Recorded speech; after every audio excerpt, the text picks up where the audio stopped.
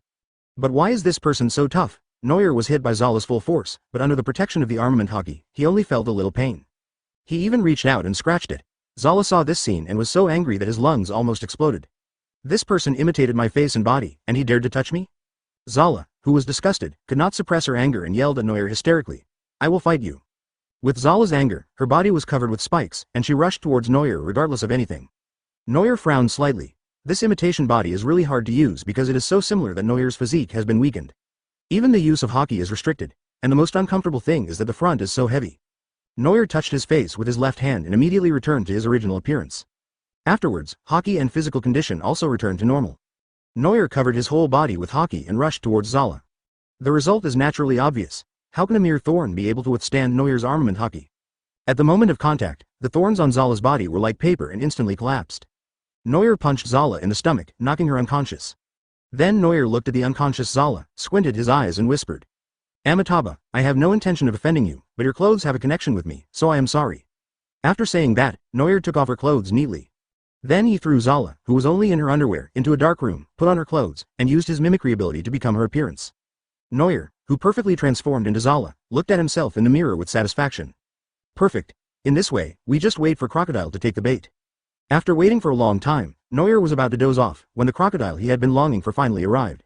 The sound of the door being pushed open was heard softly, and Neuer, who was still in a daze, quickly woke up and prepared to act. The door was gently opened, and a man in a black robe appeared. The thick black shirt covered all the exposed skin, leaving only a pair of eyes visible on his face. Miss. 2 fingers. The man said solemnly, does Lao Sha really not want people to know his identity? Advertisement. Neuer stared at him speechlessly, and asked with pretended hesitation, Boss? Mr. Zero? Crocodile nodded, entered the store and looked around, frowning. Where are the Neuer people? Crocodile asked in confusion. Neuer, who had already thought of an excuse, said quickly, Mr. Neuer said he wanted to go out for a walk and went to a nearby city. Gone? Crocodile's eyebrows furrowed deeper and deeper. I was chasing him so hard, but this guy just left without permission? Even the shrewd Crocodile couldn't help feeling annoyed at this moment. Neuer looked at Crocodile, whose aura was gradually growing colder, and walked over tentatively. Boss, would you like something to drink?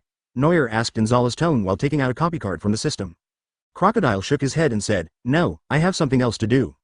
Neuer quickly took the opportunity to hold his hand and said charmingly, "Boss, you don't have to work so hard. How about a cup of tea?" The copy card was hidden in the palm of his hand and gently merged into Crocodile's body, and the ability of the clone fruit was activated at the same time. Looks and abilities, got it. Neuer remained calm, but cheered secretly in his heart. Crocodile pulled Neuer's hand away and gave this, Zala, a strange look.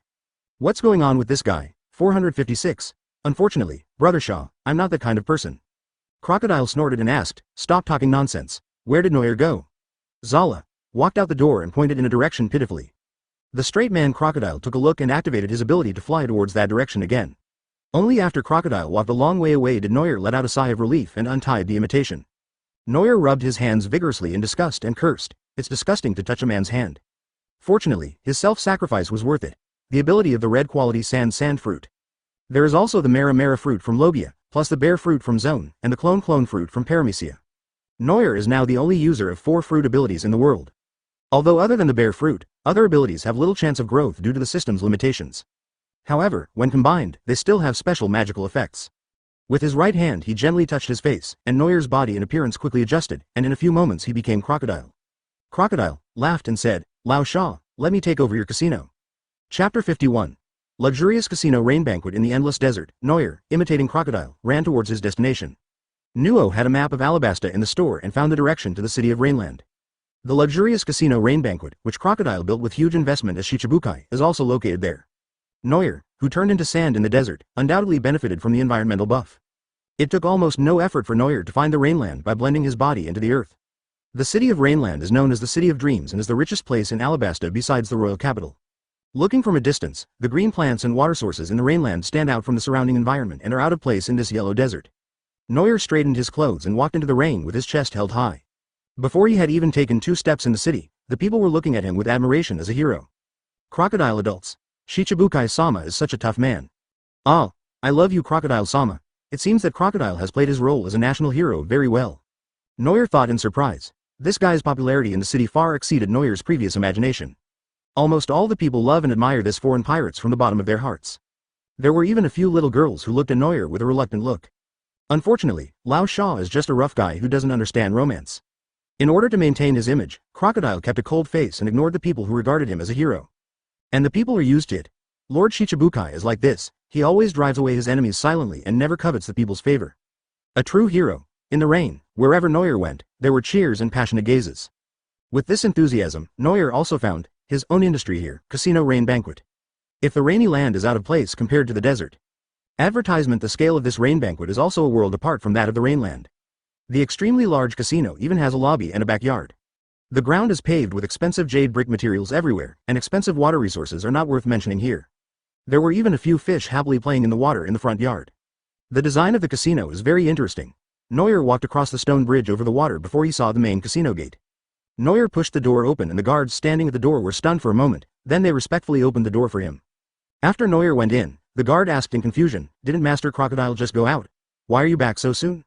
Another guard nodded and said, "Yes, and the clothes he wore have changed, and even the golden hook on his hand is gone." The two of them talked for a few words when the patrol captain came over and shouted, "Stop talking. Do you think you can discuss the adults?" The two men quickly shut their mouths and stood guard obediently. When Neuer walked into the casino, he was dazzled by the decoration inside. The word, magnificent, is not an exaggeration when used here. Luxurious items such as gold carvings and gemstones are not uncommon here. Many men and women dressed in rich or noble attire threw themselves on the gambling table, shouting something. The scene was lively and orderly. Compared with an ordinary casino, it looked more like an elegant club for the upper class. Neuer took a look inside the casino and a fat man in a black suit and a mustache ran over. The man smiled flatteringly, his fat cheeks twitching as he asked, "Boss, what did you say you were going to do? Are you done so quickly?" Neuer glanced at him and secretly guessed that this should be the person recommended by Lao Sha to be the person in charge of managing the casino, right? Neuer nodded and said in a sexy voice that automatically turned into Lao Sha's, "They're just small things, and they will be over soon." Neuer patted the person in charge on the shoulder vigorously, as if showing concern for his subordinate. "Xiaopeng. Boss, I want to ask you something." The fat body of the person in charge was slapped crookedly. He gritted his teeth to endure the pain and smiled quickly. "Boss, you are too kind. Please tell me what I need." Neuer smiled like an old fox, pulled the person in charge to a corner, and asked directly, "Boss, I want to ask you, where is the profit of our casino stored?" "Ah." The person in charge looked at Neuer suspiciously. How come the boss didn't even know this? Neuer looked at his expression and knew that he was suspicious, so he said with a stern face. Advertisement, what are you looking at? Lousy is so busy, isn't it normal for him to forget such a small thing? But, the person in charge wanted to say something, but Neuer just hugged his fat shoulders. The person in charge of the huge force hoop almost couldn't breathe. Then, Neuer stretched out his hand, and a small sandstorm formed in his palm, blowing the person in charge so hard that he couldn't open his eyes. Afterwards, the gradually cold voice of his boss reached his ears. Boy, do you think someone can impersonate Lousy, the Shichibukai? The person in charge trembled violently in fear. Yes. Controlling sand is the unique ability of our boss, how could someone pirate it? The person in charge tried hard to open his eyes which were filled with sand, and with tears in his eyes he apologized. Boss, spare me, I was blind and misunderstood you. Neuer then retracted his ability, patted the very promising fat man with satisfaction, and said, that's right. Hurry up, take me there. The person in charge nodded hurriedly, bowed his head and took Neuer into his office. Walking down the stairs, Neuer soon entered Lao Sha's private property. There are glass walls on both sides of the place, with water inside and crocodiles kept there. The layout is simple and elegant, very much in Lao Sha's taste. The person in charge led Neuer to a wall in the corner of the room. There was a huge square safe clearly embedded in the wall. The person in charge smiled flatteringly. Boss, this is it. You should know the password, right? Neuer waved his hand calmly and said, of course, you go down first. Yes. The person in charge responded, closed the door and walked out of the office. The more he thought about it, the more he felt something was wrong, but he quickly shook his head and threw those thoughts away. They look the same, have the same abilities, how could such a coincidence happen in this world? After sending away the troublesome person in charge, Neuer, who had been trying to control his tone, finally couldn't help it anymore. He pressed Crocodile's face against the wall, with the Bailey symbol jumping in his eyes, and said with a silly grin. Hey, Lao Sha, it's all my. Chapter 52. Lao Sha pays for all the expenses. The combination to the safe. Of course Neuer doesn't have this thing. But in the world of pirates, can safes still be safe? Neuer put his hand into the crack of the door, exerted a little force, and his whole body immediately turned into fine sand and flowed in. Oh, are you kidding? Who goes through the front door to eat devil fruit these days? Etc. Then how did he take the money out? At this time, Lao Sha, the jungler who came out to catch people, had no idea that his home had been robbed. He followed the direction pointed by Miss Two Fingers, and chased after her very quickly. But he had already run almost half of Alabasta. Why didn't he even see the shadow of Neuer? Could it be that he ascended to heaven on the spot? Crocodile's patience had been exhausted, and even under the blazing sun, his aura was frighteningly cold. Damn it. Did Miss Two Fingers lie? Finally, Crocodile decided not to chase anymore and he went back the same way he came. After a long time, the dusty Shah Jay returned to the Spider Cafe. When I walked into the store, it was empty. Crocodile glanced around suspiciously, and suddenly a bad feeling arose in his heart. After searching for a while, Crocodile finally came to the dark room.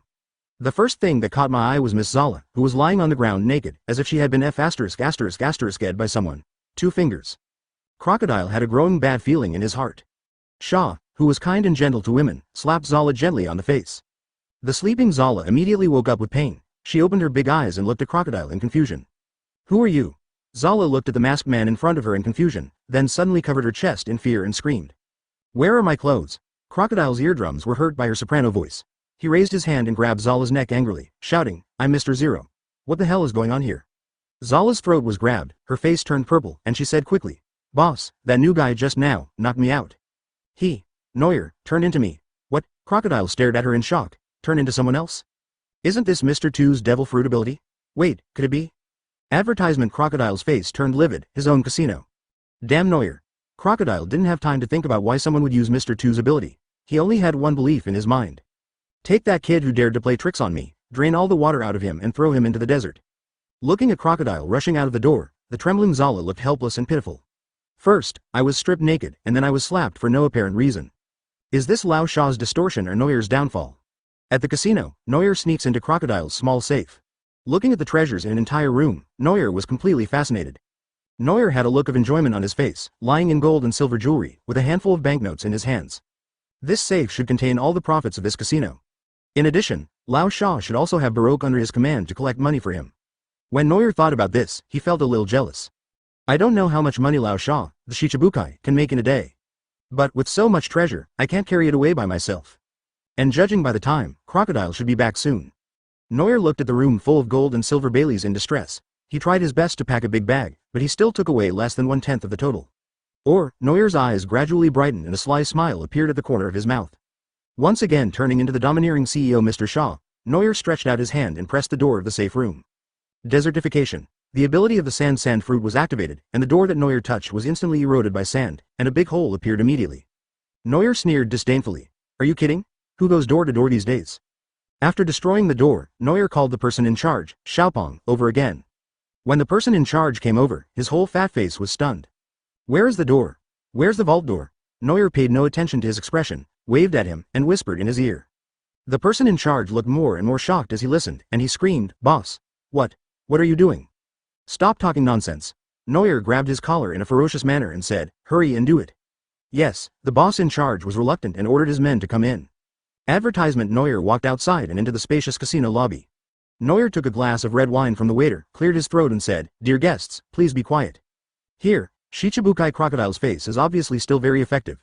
The guests put down their work and looked at him curiously. Neuer raised the bottle of red wine and shook it twice, saying, You are all my old customers. I am very grateful for your care. The guests looked puzzled, wondering why this gentleman suddenly spoke so politely. Everyone comes here to gamble just for fun. Money is of no use. Instead, it limits our fun of gambling. Neuer kept talking on, and the guests became even more confused. What does this mean? Neuer smiled slightly, raised his arm and said.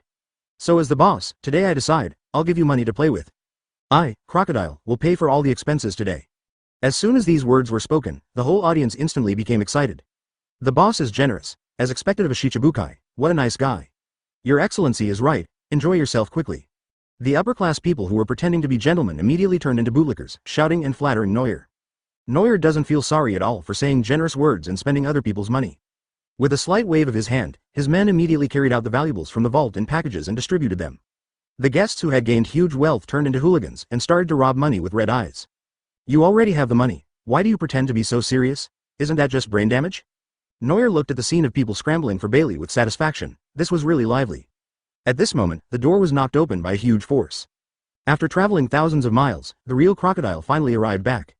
As soon as he entered the door, the light almost blinded his eyes. Why did all my guests become like this? Don't you usually wear the appearance of a successful person? As his gaze shifted, Crocodile discovered the handsome face that woke him up every morning. Neuer, he turned into his own lookalike and then gave them money? In an instant, the anger in Crocodile's heart erupted like a volcano, and he wanted to kill someone now. Kill Neuer. Chapter 53. Red Envelope. Rain. Neuer, who was feeling smug, looked at Crocodile who broke in through the door and thought to himself, this is terrible. How can this guy run so fast? When the guests at the scene saw the familiar face at the door, they even stopped trying to grab money. The person in charge, Xiaopong, opened his mouth wide and looked at his two bosses in disbelief. He is messy. Two almost identical Crocodile, but the person in charge soon remembered something was wrong. The new boss has a golden hook in his hand, but the more handsome boss doesn't. Crocodile laughed in anger, staring at Neuer with eyes like a hungry wolf, and said, What do you mean? Neuer smiled and said, I'll win over some people for you. I'll take care of your uncle. Lousy casino will rob the country in a few years. Do they still need you to recruit people? Crocodile's forehead was bulging with veins. He finally couldn't hold back his anger and yelled hysterically, Go to hell. The dust was blown up in the hall, forming a blade of sand and gravel, which directly destroyed the casino. Neuer still had Crocodile's appearance, with a gleam in his eyes, and he used the same moves as him. The two streams of sand collided with each other, and the magnificent Yuyan casino was immediately in trouble. Under the powerful attack, a large piece of Yuyan's roof was blown off. And exposed to the sunlight were two Crocodile using the same ability. Crocodile stared at the imposter in surprise and asked, Why can you use my ability? No, it's not just my ability. There's also Mr. 2 and the Logia abilities they reported earlier. Crocodile seemed to have discovered some great secret, and said in disbelief, You can't possibly have so many devil fruit abilities? Is it the copy fruit? How can you have this ability? Neuer curled his lips. It was the same name again. Ace mentioned this name before when he was imagining things. So, is there really such a devil fruit? Advertisement. Crocodile obviously thought he had discovered the truth, and said seriously, Don't think you can beat me with this ability. An imposter is just an imposter after all. The sand fruit's ability was activated again, and this time the two ran outside to fight, with countless people watching the battle. But what they don't understand is why there are two Crocodile adults fighting. In the desert, sand fruit's home advantage was infinitely expanded, and the two players' matchup seemed to be assisted by God. The two sandstorms kept colliding with each other. In the desert, this huge sandstorm looked extremely terrifying. It wasn't long before Neuer began to lose ground. Speaking of sand fruit alone, the talent copied by Neuer, Devil's Host Sand is actually just an imperfect devil fruit. Unless you can kill Lao Sha and obtain the complete talent. In terms of development level and potential, Neuer is no match for Crocodile, who has been immersed in his abilities for many years. But what Neuer copied was not just a devil fruit. When Neuer saw that sand fruit was not working, he immediately changed his ability. The battlefield that was originally filled with yellow sand suddenly became ablaze. Neuer used Amaterasu fire as armor and his burning ability as a spear. The blazing heat and destructive power tore through the sand encirclement in an instant. The flames and sand were fighting fiercely, and Crocodile was pushed back a lot by the high temperature. Those ordinary flames are fine, but the key is the black fire burning on Neuer's body. The fierceness of the flames always made him feel like he would die if he was touched by it. With the help of the flames, Neuer directly closed the distance between himself and Crocodile. The distance was reduced to close combat, and Crocodile quickly counterattacked. His big hand turned into a stream of sand and slashed out, shouting, "Desert Sword." Neuer, covered in flames, quickly switched abilities again. The bear fruit, which had not been used for a long time, was activated, and the thick bear claws stretched out, covered with black armament color. The armed bear claw burning with black fire easily tore through the Desert Sword's defense and slapped Crocodile on the forehead. Armament color. Crocodile was shocked and quickly transformed his body into elements, decomposing it to avoid Neuer's attack range. Imitation, flames, bears, unknown black fire, plus his own sand. Crocodile was surprised to find that this kid actually had so many abilities. What a scary devil fruit. Crocodile gathered his body. Even though he was furious, he couldn't help but sigh. Advertisement, but Crocodile showed a confident expression and said, "This is the desert, my territory." Sand that covered the sky and the sun gushed out from the desert, forming a dark mass even on the top of the entire rainland. Neuer stared at Crocodile's operation in amazement. Isn't the development of this fruit ability a bit too much? Luffy was able to defeat this guy. He was really heaven-defying. Crocodile waved his hand in the yellow sand, like the end of the world, gathered into a point and attacked Neuer. Neuer didn't dare to resist and quickly transformed into an element to escape. Under the huge impact, smoke and dust flew everywhere, and many buildings in the rain area were even buried and collapsed. Soon, the sand nearby began to flow, and Neuer's figure gathered again. Neuer looked at Crocodile, who had an unpleasant expression on his face, and taunted him, sand fruit alone is useless. I have the same ability as you." Crocodile gritted his teeth in frustration. He is not good at Haki, and follows the same path as Smoker, which is the authentic fruit development route. When he faces this kind of enemy who has the same ability as him, but whose Haki is even stronger than his, almost half of the means to attack the opponent are gone.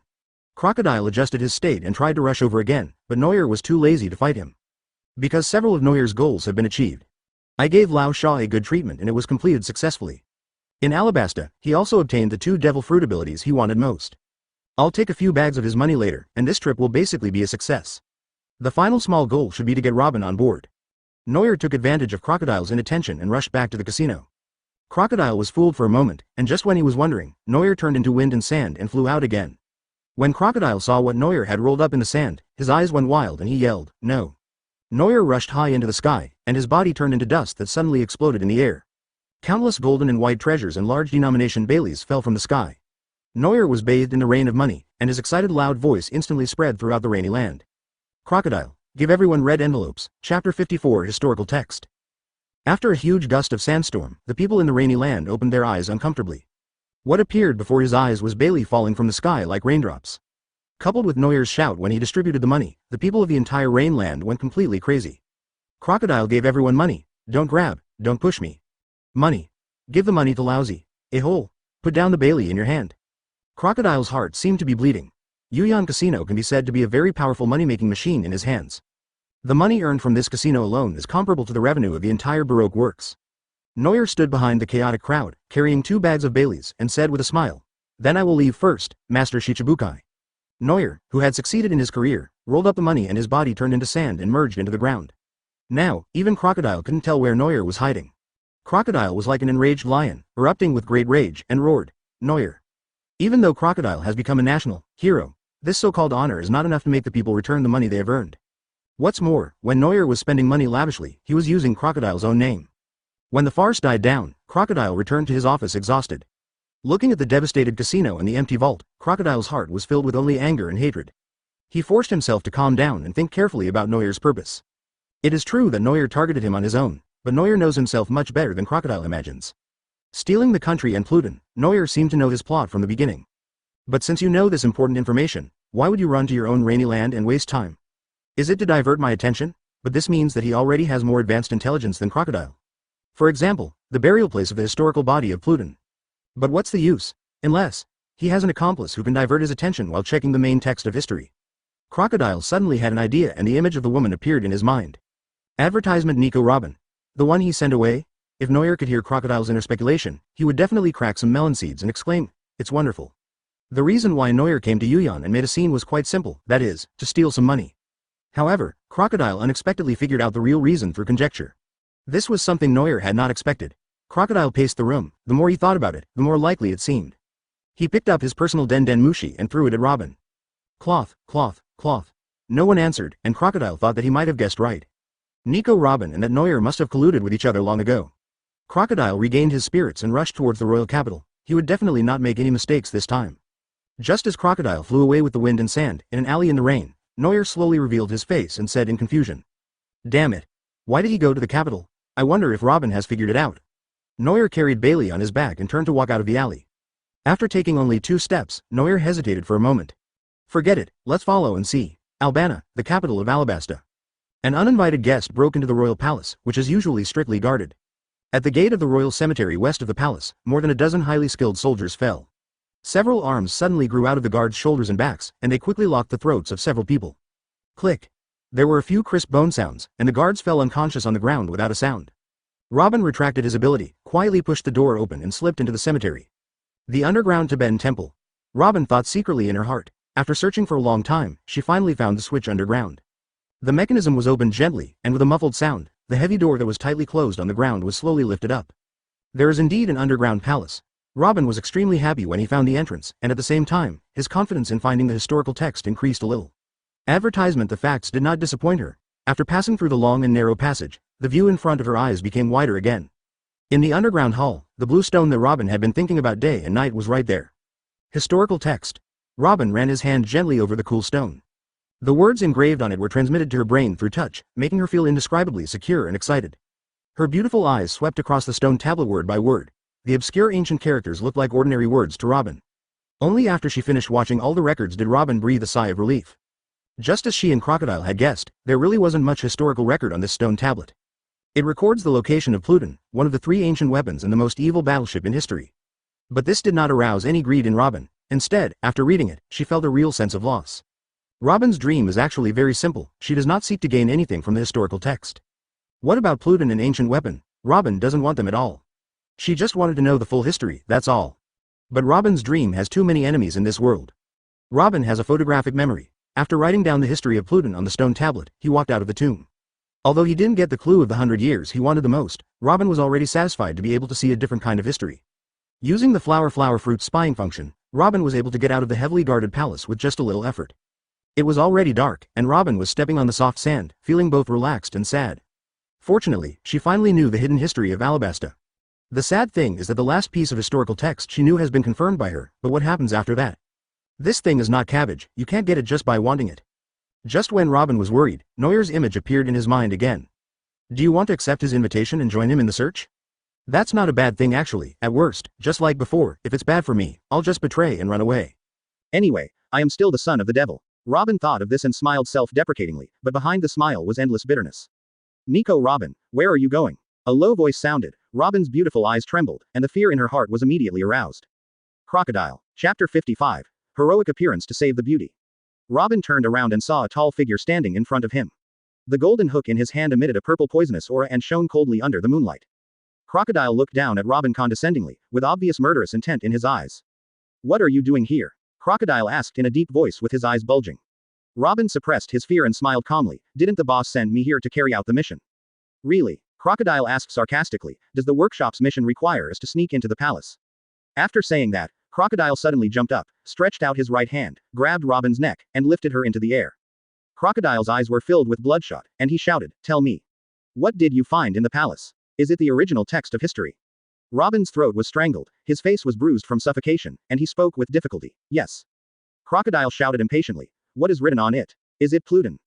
Robin's mind was gradually blurring, but he still firmly denied it. No. It's just the history of Alabasta.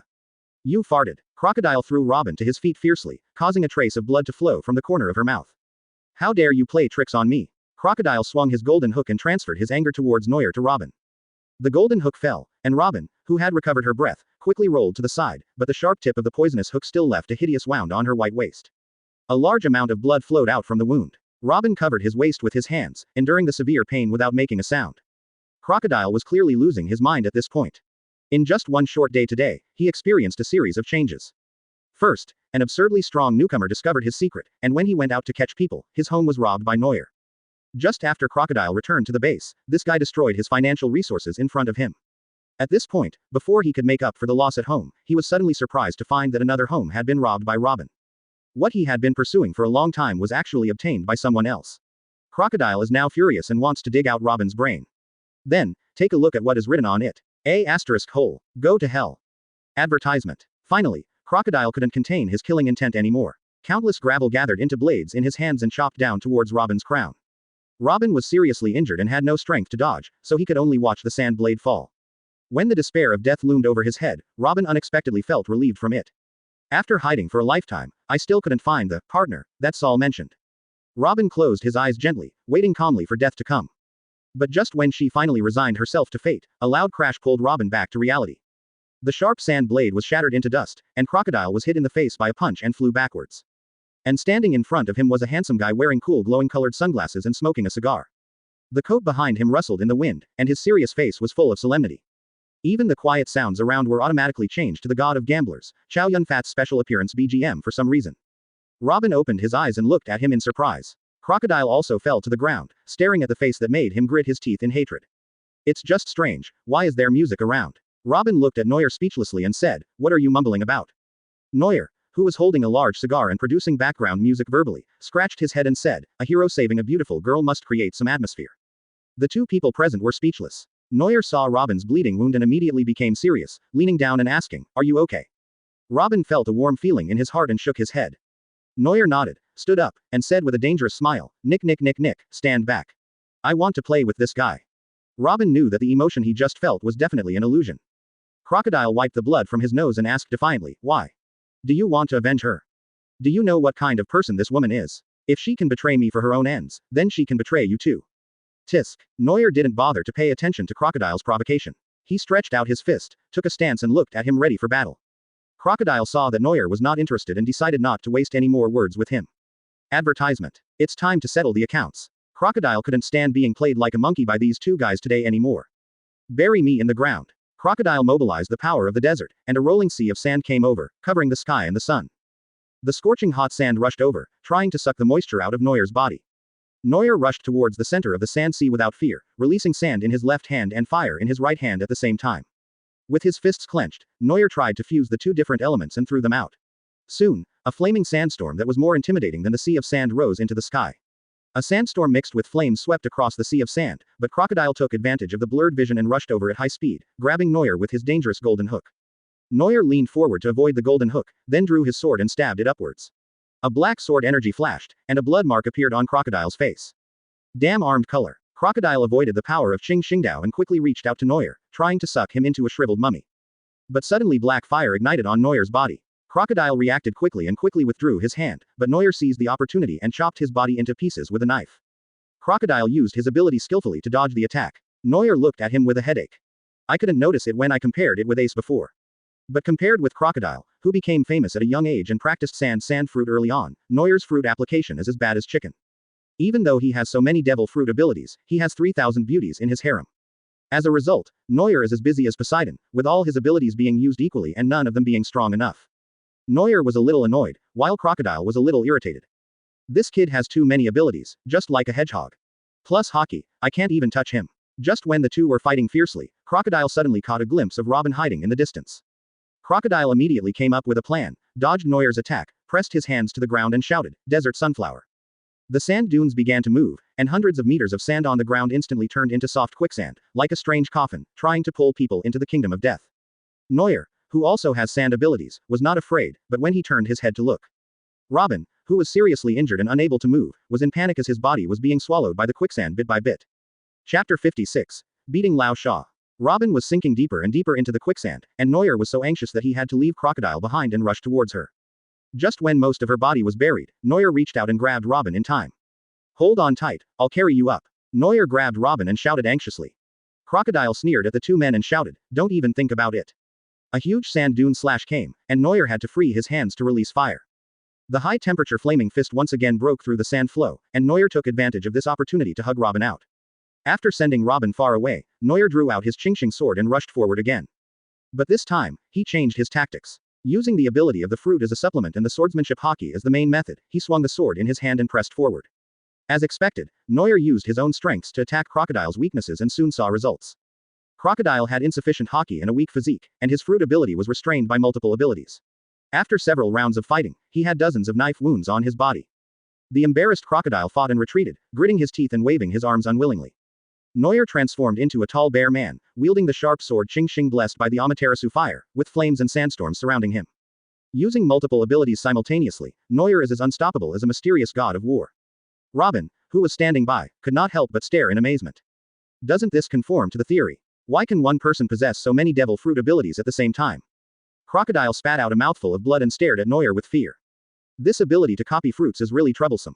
Crocodile cursed inwardly, although each ability was not as strong as his own sand ability, when combined together. Why has it become so terrible? Crocodile's condition was getting worse and worse, while Neuer was getting more and more energetic. The low degree of development of each fruit's ability also means less physical energy consumption. Therefore, even if Neuer used multiple abilities at the same time, his monstrous physical strength was not consumed too much.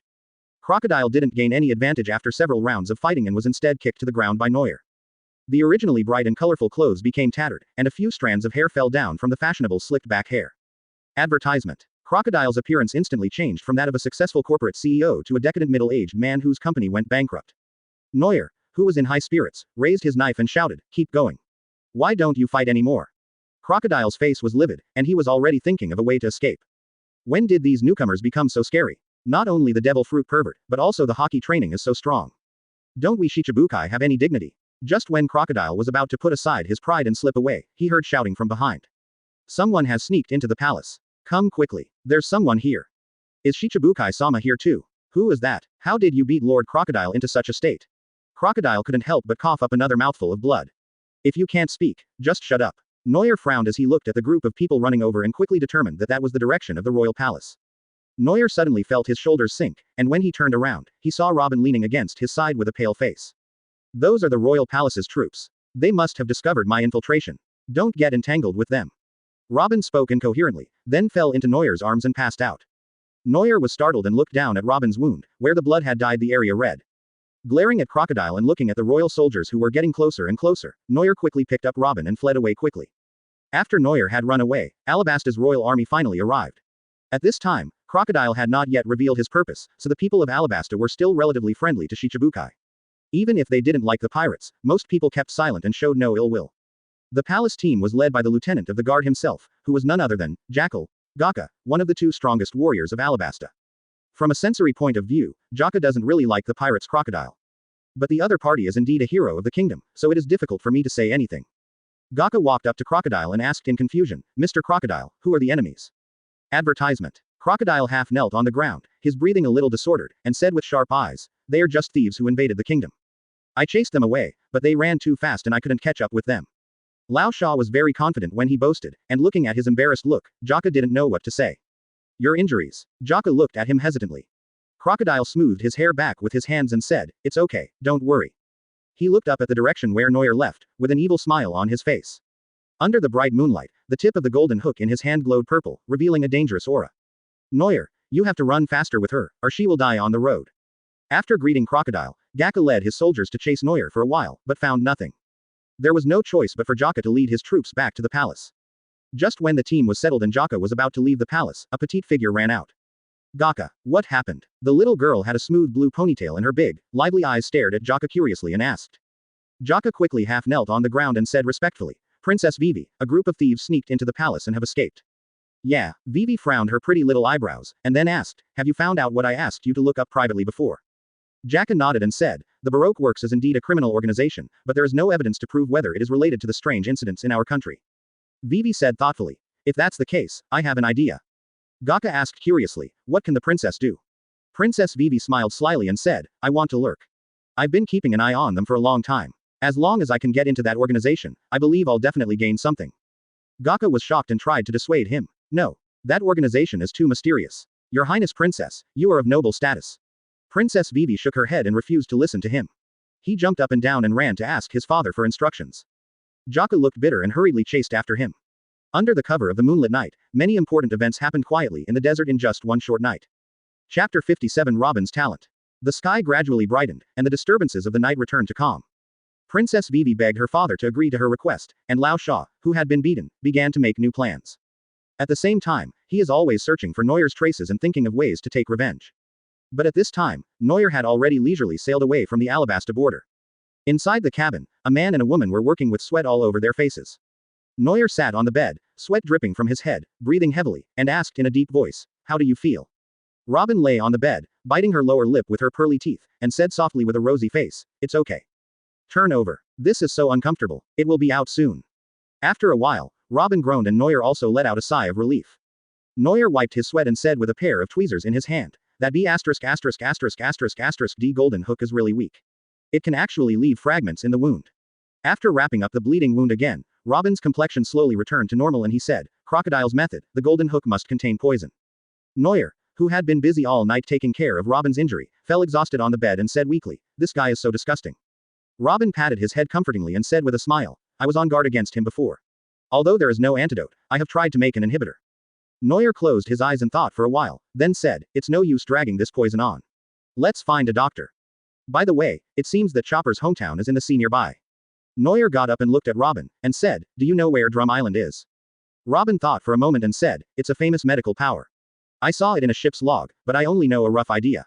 "This is a good thing. Robin used the toxin inhibitor he made himself, so it's not an emergency. Then let's head to Drum Island." Neuer was excited for a while, then suddenly remembered something and asked, "So, would you like to be part of my crew?" Why does the tone sound like a marriage proposal?" Robin supported himself on the edge of the bed with both hands, an elegant smile returned to his face, and he said, "Should I, a wanted criminal, become your crew member?" The wanted advertisement. Oh, he almost forgot what Robin hadn't said. Neuer said calmly, "It's okay. I'm not a good person either." Robin shook her head helplessly, and stretched out her jade hand, saying, "Then please take care of me, Captain." Neuer held his little hand and said with a smile, "No problem." Just like that, after more than 50 chapters of hardships, Neuer finally found his first partner. And he even snatched away Robin, one of the main characters. Neuer expressed satisfaction. "I have to say that with a girl on the boat, life is indeed much more delicate. If nothing else, at least someone has cleaned up Neuer's pigsty." Even the other rooms became clean, and even Neuer's clothes were washed. This made Neuer feel very embarrassed, and for the first time he felt like a waste. A few days passed and the ship had already sailed out of Alabasta's territory. The surrounding environment also underwent a polar reversal, from hot weather that could boil a person to slowly turning into icy cold air. As we went deeper and deeper into the waters of Dong Island, heavy snow began to fall from the sky, and the boat in the sky became a sea of white. It was freezing cold, but Neuer and Robin stayed in their room and didn't want to come out. In the warm room, Neuer was pulling his hair and looking at the chessboard in front of him in confusion. Opposite him, Robin seemed to be reading a book meticulously. In fact, on the table, there was a small hand, holding the chess piece and playing chess. This is a set of Gobang created by Neuer. After all, he doesn't know how to play Go, so he can only play this with Robin. But who would have thought that Neuer didn't win a single game these days? Robin can be said to have truly interpreted the highest level of killing you with my eyes closed. The flower fruit ability activated the hand on the table and gently pressed down the chess piece. Neuer's eyes immediately widened, and he looked like he was about to die. "How can I repair it? I lost again." With a bang, his arm turned into petals and disappeared. Robin looked at him with a smile and said, "You lost again, 121. Neuer leaned on the table in frustration and said, "It shouldn't be like this. I think I played pretty well." Advertisement. Robin teased him intentionally, like a big sister who had just bullied her little brother. "You are too simple-minded. I can see through every step you take." Neuer snorted in dissatisfaction. "When I was at Belmere's house, I was at least third in chess. Second only to Belmir and Nashigo. If Nami dares to beat me, I will beat her up." Since he couldn't beat Robin in Go, Neuer also planned to make some other entertainment tools. He already has a general idea of making a board game in the pirate's world. The system and skill judgment can be copied from previous board games. By then, even if Neuer sets such complicated rules himself, is he still afraid that he can't beat Robin? Neuer began to immerse himself again, letting out a strange guy laugh. Robin gave him a disdainful look and quietly moved his seat a little further away. Neuer looked at Robin who was scared away by him, his face turned red, he wiped his saliva and came back to his senses. "Come to think of it, it's been so long and I haven't checked Robin's talents yet." Neuer shifted his gaze to Robin, and lines of confidence unfolded with his thoughts. Name: Robin. Son of the devil. Red quality, born ominous, all people or things involved with it will become miserable, but if there are people with great luck around to help, the side effects will disappear, and the charm will be multiplied, and affinity and temperament will be added, and everything will go smoothly from then on. Ohara scholar. Purple quality, all the knowledge power of Ohara is concentrated in one person. He is born with a learning bonus for history and has the world's top learning ability and memory for any text subject. During battle, his intelligence increases with the battle situation. Demonic hostage flower. Blue quality, can make any part of the body grow on any tangible object like a flower. Spurned by the sea. Purple quality, purple talent. While gaining the power of the devil, you are also cursed by the devil. This curse will make you hate the sea, and you will become powerless when you encounter sea water, and you will not be able to actively use your abilities. Quote. Robin has good talent and is worthy of her achievements. However, Neuer was a little disappointed that the ability to read ancient texts was not a natural talent. The talent introduction made by the system is becoming more and more mysterious. You were born with bad luck and great fortune. Are you practicing or cultivating immortality? By the way, I should be considered a person with great luck, right? Neuer thought about it carefully. Since he could travel through time, it should be considered a great fortune, right? Chapter 58. The Drum Kingdom. Neuer thought about it for a long time, but he didn't think anything bad would happen after meeting Robin. I guess I am also a little cute kid favored by God. Neuer did not see any talent for ancient writing, and he did not force it. Maybe that thing is useless since Robin is already on the boat. However, Neuer was very envious of the talent of the Ohara scholar. Although it is only of purple quality, it has world-class learning and memory abilities for any literary subject. This was my dream in my previous life. If I had this talent before, would I not be able to memorize even a poem? Moreover, during combat, intelligence can be improved along with the battle situation, which is also a good ability. After all, although Neuer is handsome and suave, his IQ. It's a little bit weak. I was given 3 copy cards when the system was upgraded, and later Robin gave me another one. Later, Fanchi and Shasha consumed 2 more tickets, leaving 2 left. If it is used on Robin, there will only be 1 left. Neuer gritted his teeth and thought, forget it, never mind. Anyway, you can see Chopper later when you go to Drum Island. It is another copy card. Neuer quietly walked up behind Robin and slapped the copy card behind her back. Robin turned his head and looked at him. Neuer smiled awkwardly. There are mosquitoes.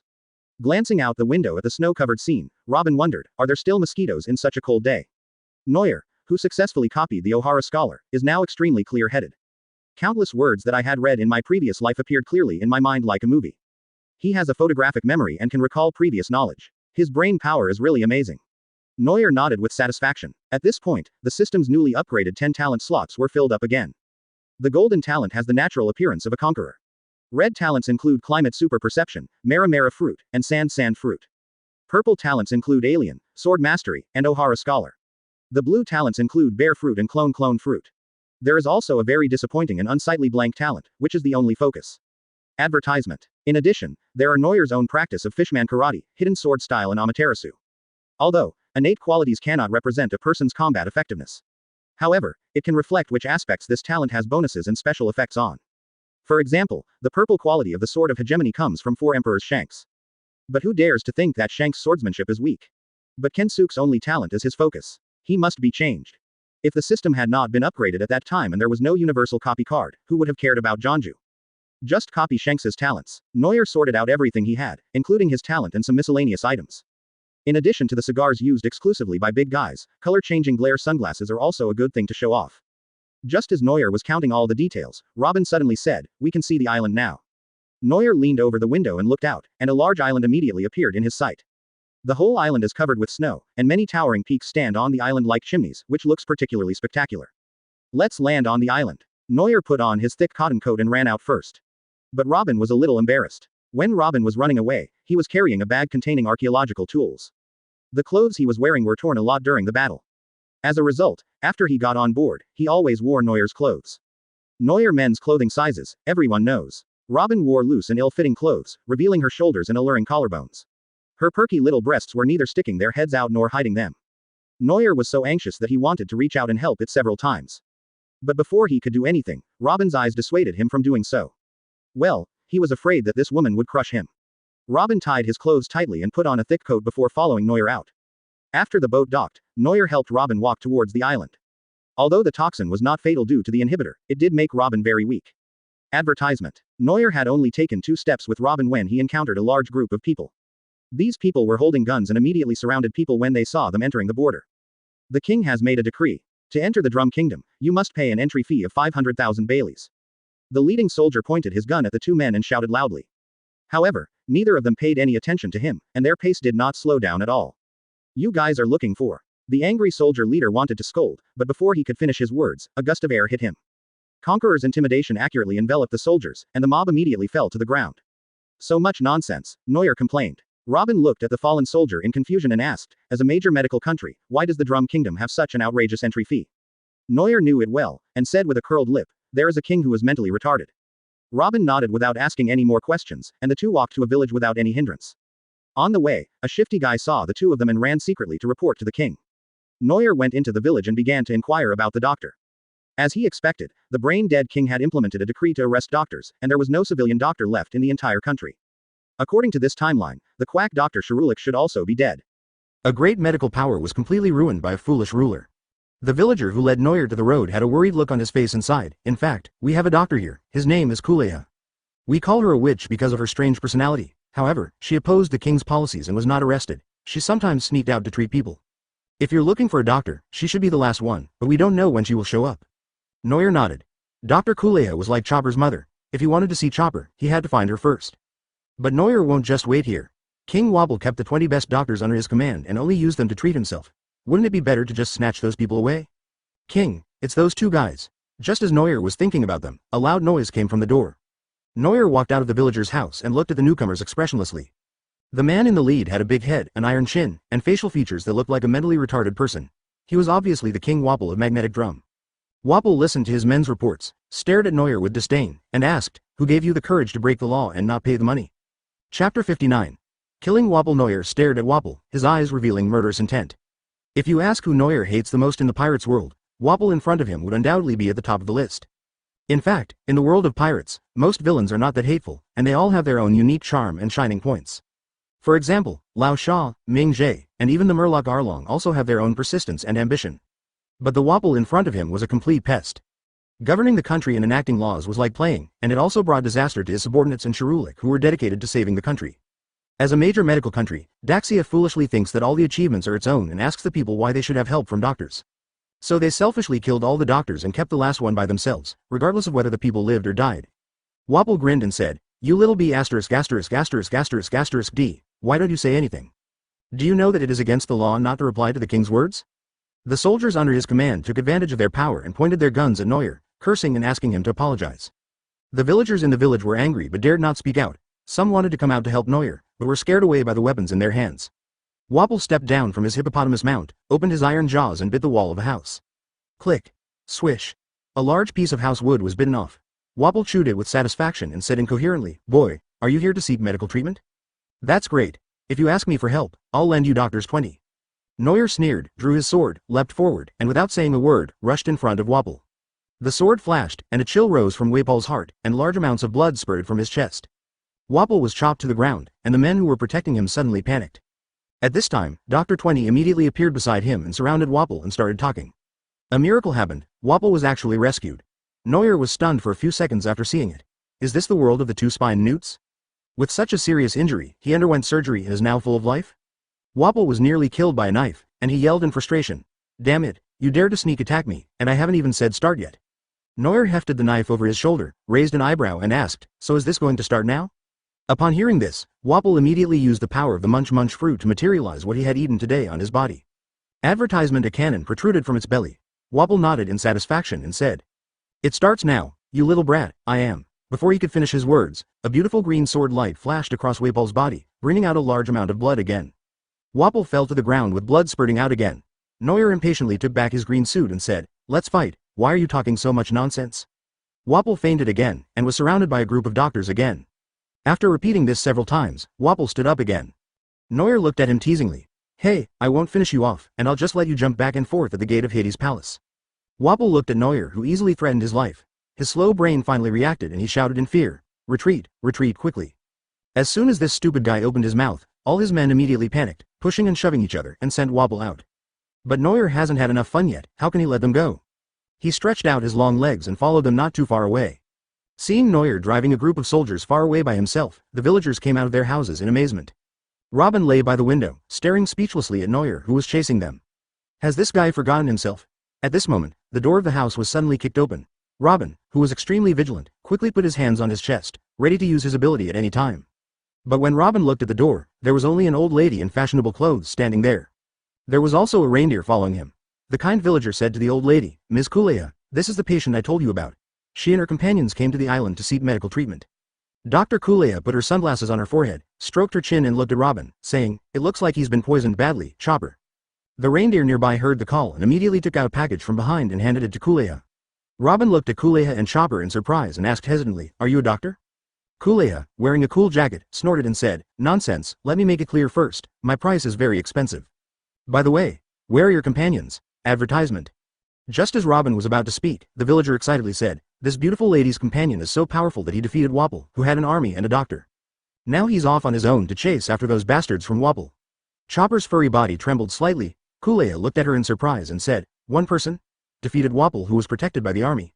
The villagers nodded quickly and said respectfully, "He crippled the hateful tyrant with just 2 strikes. He is really amazing." Kuleha took out the herbs and sighed, "It's really powerful." As she was talking, Kuleha suddenly felt her trouser leg being gently pulled, and when she looked down, she saw it was Chopper. "I see, do you want to go see that person?" Kuleha touched Chopper's head and said, "Okay, go ahead and see what kind of person he is." Chopper nodded slightly, then followed the scent with all 4 hooves. Kuleha began to diagnose Robin's condition, and Robin asked curiously, "Is that your pet?" Kuleha, who always spoke boldly, seemed to recall something when she heard this and said, "No, that's my child." At this time, Neuer, who didn't know that Robin had received help from a doctor, was still happily teasing Wapple. It is said that villains die because they talk too much. But how many villains died? At the hands of whom? The protagonist. Neuer is the villain, but Wapple is obviously not the protagonist. Wapple watched helplessly as the soldiers who were protecting him were hacked to pieces by Neuer, who caught up with him, and they cried for their parents. He was so horrified that he wished his parents had not given him 2 more legs. Neuer easily rushed to his side, rushed forward and delivered a big elbow to his iron chin. Wapple was knocked down with a pain in his jaw, and his bloated body rolled several times in the snow before stopping. Dr. 20 was trembling beside him. Neuer walked over and stepped on Wapple, who was struggling to get up. Chopper was also hiding behind a tree at this time, quietly watching everything with his beautiful reindeer eyes. Neuer put the knife to Waple's neck and said coldly, "You'd better die, you're such a pest." In the original work, Luffy knocked this guy away, but not only did he not die, he made a comeback with the help of the power of the fruit. He became a rich man, married a beautiful woman, became a king and attended the World Summit, and then continued to harm the people of the new country. It can be said that he has been a scourge for thousands of years. It's a pity, Neuer is not Luffy, he won't just knock people away. Neuer raised the knife to the neck and swung it gracefully. There was no obstruction from the flesh and bones as the blade passed through. Waple's face turned pale and his good head rolled in the pure snow. Chapter 60. Chopper Wapple was just out there doing his usual tyranny, but unexpectedly, he was killed by an unexpected outsider. Wapple died with his eyes open, his blood dyed the snow red, and Chopper, who was hiding behind a tree, was so scared that the hair on his body stood up. The reindeer form suddenly changed into human beast form, and after its shrunken body, it quietly hid behind a tree and observed secretly. Neuer wiped the knife and easily found the little guy who had been hiding there. "I found that this little cutie doesn't need any observation Haki at all." It was as if it was not hiding, with its furry body exposed to the air, as if it was afraid that Neuer couldn't see it. Generally, everyone hides their bodies behind cover and secretly shows their eyes. But Chopper is so awesome, he hides one eye behind his back, leaving most of his body exposed. This is the legendary, "If I cover one eye, half of the enemies will be killed." Who else but Chopper could have such a unique look? Neuer greeted Chopper in a friendly manner and asked, "Hey, little reindeer, where are you doing?" "Call?" Chopper's expression turned horrified. "My hiding was so perfect, how did he find it?" Neuer walked slowly towards Chopper. Chopper was obviously frightened by the blood on his knife blade and kept backing away. "Don't be afraid, I know you can speak." Neuer waved at it and spoke in a calm tone. Chopper tilted his head, looked at him in confusion and said, "How did you know?" Neuer smiled and said, "I guessed." Then he extended his hand and politely introduced himself. "My name is Neuer, and I came to this island to seek medical treatment." Chopper looked at his outstretched hand, and fearfully touched it lightly with his paw, and said, "My name is Chopper. Your companion is already being treated by Dr. Kuleha." "Really?" Neuer said in surprise. "In that case, people like Dr. 20 would not be needed." Neuer expressed his gratitude, patted Chopper's little head with a pink hat on, and said, "Thank you, little guy." Chopper felt the force covering his head and asked in disbelief, "Don't you hate me?" Neuer was stunned and asked, "What do you hate?" Advertisement. As if recalling the sad things in the past, Chopper lowered his head and said sullenly, "Because I have a blue nose and can speak human language." Neuer then remembered that Chopper seemed to be rejected by the deer herd since he was a child because of his unique blue nose. After eating the devil fruit, he could speak human language and transform into a human form, but was rejected by humans. Neuer laughed, patted Chopper on the back and said, "You're just a reindeer who ate a devil fruit. You're not a monster. There are so many little guys like you in Grand Line." To the ignorant villagers, Chopper's situation really looked like a monster. But in this vast ocean, almost all the knowledgeable and powerful people would not care about Chopper's race and characteristics. In everyone's eyes, a reindeer that ate the devil fruit became a reindeer man, which was not much different from a pure fur tribe. Chopper's big, lively eyes lit up, and he looked at him expectantly and asked eagerly, "Really?" Neuer nodded, and Chopper's chubby face excitedly muttered to himself, "I'm not a monster, there are people like me. Meet an important person, rewards have been issued, 1 universal talent copy card, 1 repair skill. System rewards have arrived." Neuer understood that as long as the characters in the plot had some affection for him and could talk to him for a few words, he could basically be considered to have gotten acquaintance with them. This also shows that Chopper has let down his most basic guard. But what is this repair technique? I have never heard of it. Like a healing spell or something? Chopper is a doctor, giving Neuer skills such as auxiliary healing, and he will not disappoint. At least, the system didn't give me a box of marshmallows. System. Neuer held down the slightly excited Chopper and checked his talent through the system. Name. Chopper growth of cute creatures. Purple quality. When they are young, they will be rejected by all parties because of their race, but as they grow older, their affinity will gradually increase until they are loved by everyone and can live in harmony with any race.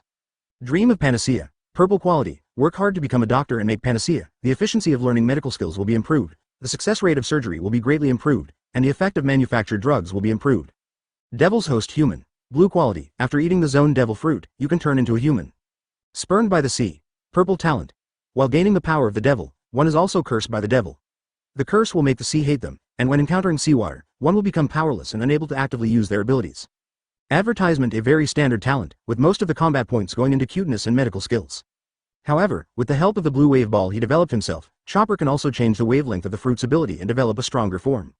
After all, Chopper is also famous for fighting with hundreds of millions of dollars at the price of marshmallows. Neuer called to Chopper, "Let's go, the matter has been resolved." Chopper nodded hesitantly, looking back at Wayball's body. Neuer looked at his appearance and didn't urge him, just stood there waiting for him. It should be thinking of Shirulik, who was like a father to it. On the snowy winter island, Robin frowned and drank the bitter medicine in the bowl bit by bit. Kuleha sat with her legs crossed, guzzling a bottle of wine, and then she let out a sigh of relief and said, "You have developed a good inhibitor. If you give this poison a little more time, I'm afraid you will be able to develop an antidote yourself." Robin drank the bitter antidote and said, "Thank you, doctor." Kuleha waved her hand. At this time, Neuer also came back with Chopper. Chopper's little paws made cute sounds when he walked. He ran to Kuleha, hugged her legs and said, "Dr. Kuleha, Wapple is dead." "Dead?" Kuleha stared at Neuer with wide eyes and said, "You killed the king of a country?" Neuer shrugged and said, "Just kill him. For this kind of rubbish to make a comeback in the future, isn't that just dreaming?" He looked at Robin again, and Robin gave him a reassuring look, and Neuer immediately understood. Kuleha recovered from her shock and laughed boldly. Young people nowadays are really interesting. Neuer looked at Kuleha, and suddenly an idea came to his mind. He couldn't help but ask, "Dr. Kuleha, can you come aboard with me?" Kuleha rolled her eyes and said, "Young man, why do you always think like that?" Neuer was stunned. What's wrong with this idea? Is this old man hard of hearing and has heard something wrong? Getting on the boat is not. Chapter 61. Hey, Eagle Smash. After some explanation, Kuleha finally rejected Neuer's invitation to team up with others. Not to mention that she was unwilling to take risks at sea, she was also worried about Chopper. Neuer was reluctant to invite Chopper because he thought it was too young. Although Chopper's medical talent is amazing, Neuer feels like an unscrupulous boss who hires child laborers. According to his thinking, he definitely cannot develop like Luffy and his gang. If he wants to find someone, he should just look for someone who is strong enough. Secondly, find a few younger brothers to do odd jobs, otherwise it would be too difficult for Neuer to be the captain, navigator, cook, and fighter at the same time. After curing Robin's hidden dangers, Neuer purchased some food and supplies for the ship in the village. Robin was also led by Kuleha to buy a lot of fashionable clothes. It had been less than a year since he went to sea, and Neuer was almost out of the bounty money he had saved for several years. It's a pity that when he went out to sea, he stole all of Nami's private money. Fortunately, he has the generous sponsorship from his good brother Lao Sha. Otherwise Neuer would have been broke long ago, not to mention spending money so lavishly now. All the supplies were loaded onto the boat, and many villagers also sent them to the beach. The death of the king of a country did not bring any panic or sadness to the people. People even wanted to set off firecrackers at the door, then kill a pig and visit neighbors to celebrate. Chopper was also sent to the shore. When no one was paying attention, Neuer gently touched its head and said, "I'm leaving, little Chopper. You have to go out to sea the sea in the future." Chopper nodded vigorously and said firmly, "I also want to find companions and become the kind of pirates that Shirulik talked about." Neuer smiled silently. The pirates that Shirulik was talking about were not the pirates that this world knew. People like Luffy who value freedom and are not afraid of power are the pirates that Hylaluk and Chopper father and son admire. But in the normal sense, people like Blackbeard can be considered pirates, and they are outstanding representatives among pirates. He is greedy, cold-blooded, patient and tenacious, has great ambitions, and has the heart of a gambler that is shared by most vicious people. The other big pirates, even Whitebeard who wants to have a son, and Big Mom who wants to have a family, do not look like the image of pirates in the eyes of the world in terms of their personalities. Neuer did not explain this to young Chopper. It was impossible to explain it clearly, and he would have to figure it out on his own in the future.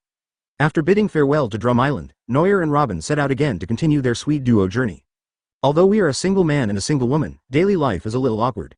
But Neuer is still quite happy. Advertisement according to the magnetic field direction of the recording pointer. Neuer's next target is Sky Island. But how to get to Sky Island is another problem. As for the sky current that Luffy and his crew were riding on, Neuer felt that his ship might not be that tough. Even the Mary was severely damaged, not to mention the old ship Neuer, which had no ship spirit. Moreover, the ocean currents are irregular. Apart from this method, Neuer had no other choice but to find other entrances. After all, not only did Cornetto commit suicide from Sky Island, but Europe was able to recuperate on Sky Island, and Bellemere was able to go there for adventure later. It is impossible that they all rode the ocean current. How much boat would that cost? Speaking of which, it is indeed time to replace Neuer's boat. Neuer stepped on the cabin a few times, and the wooden boards immediately creaked.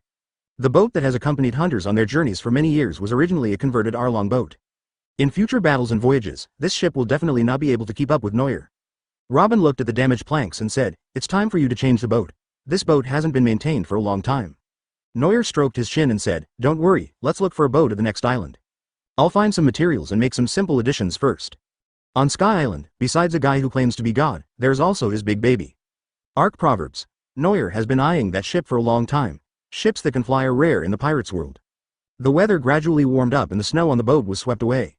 Robin found a lot of beautiful women's clothing from the fashionable old lady Kuleya, and she was wearing a short-sleeved women's clothing at the moment.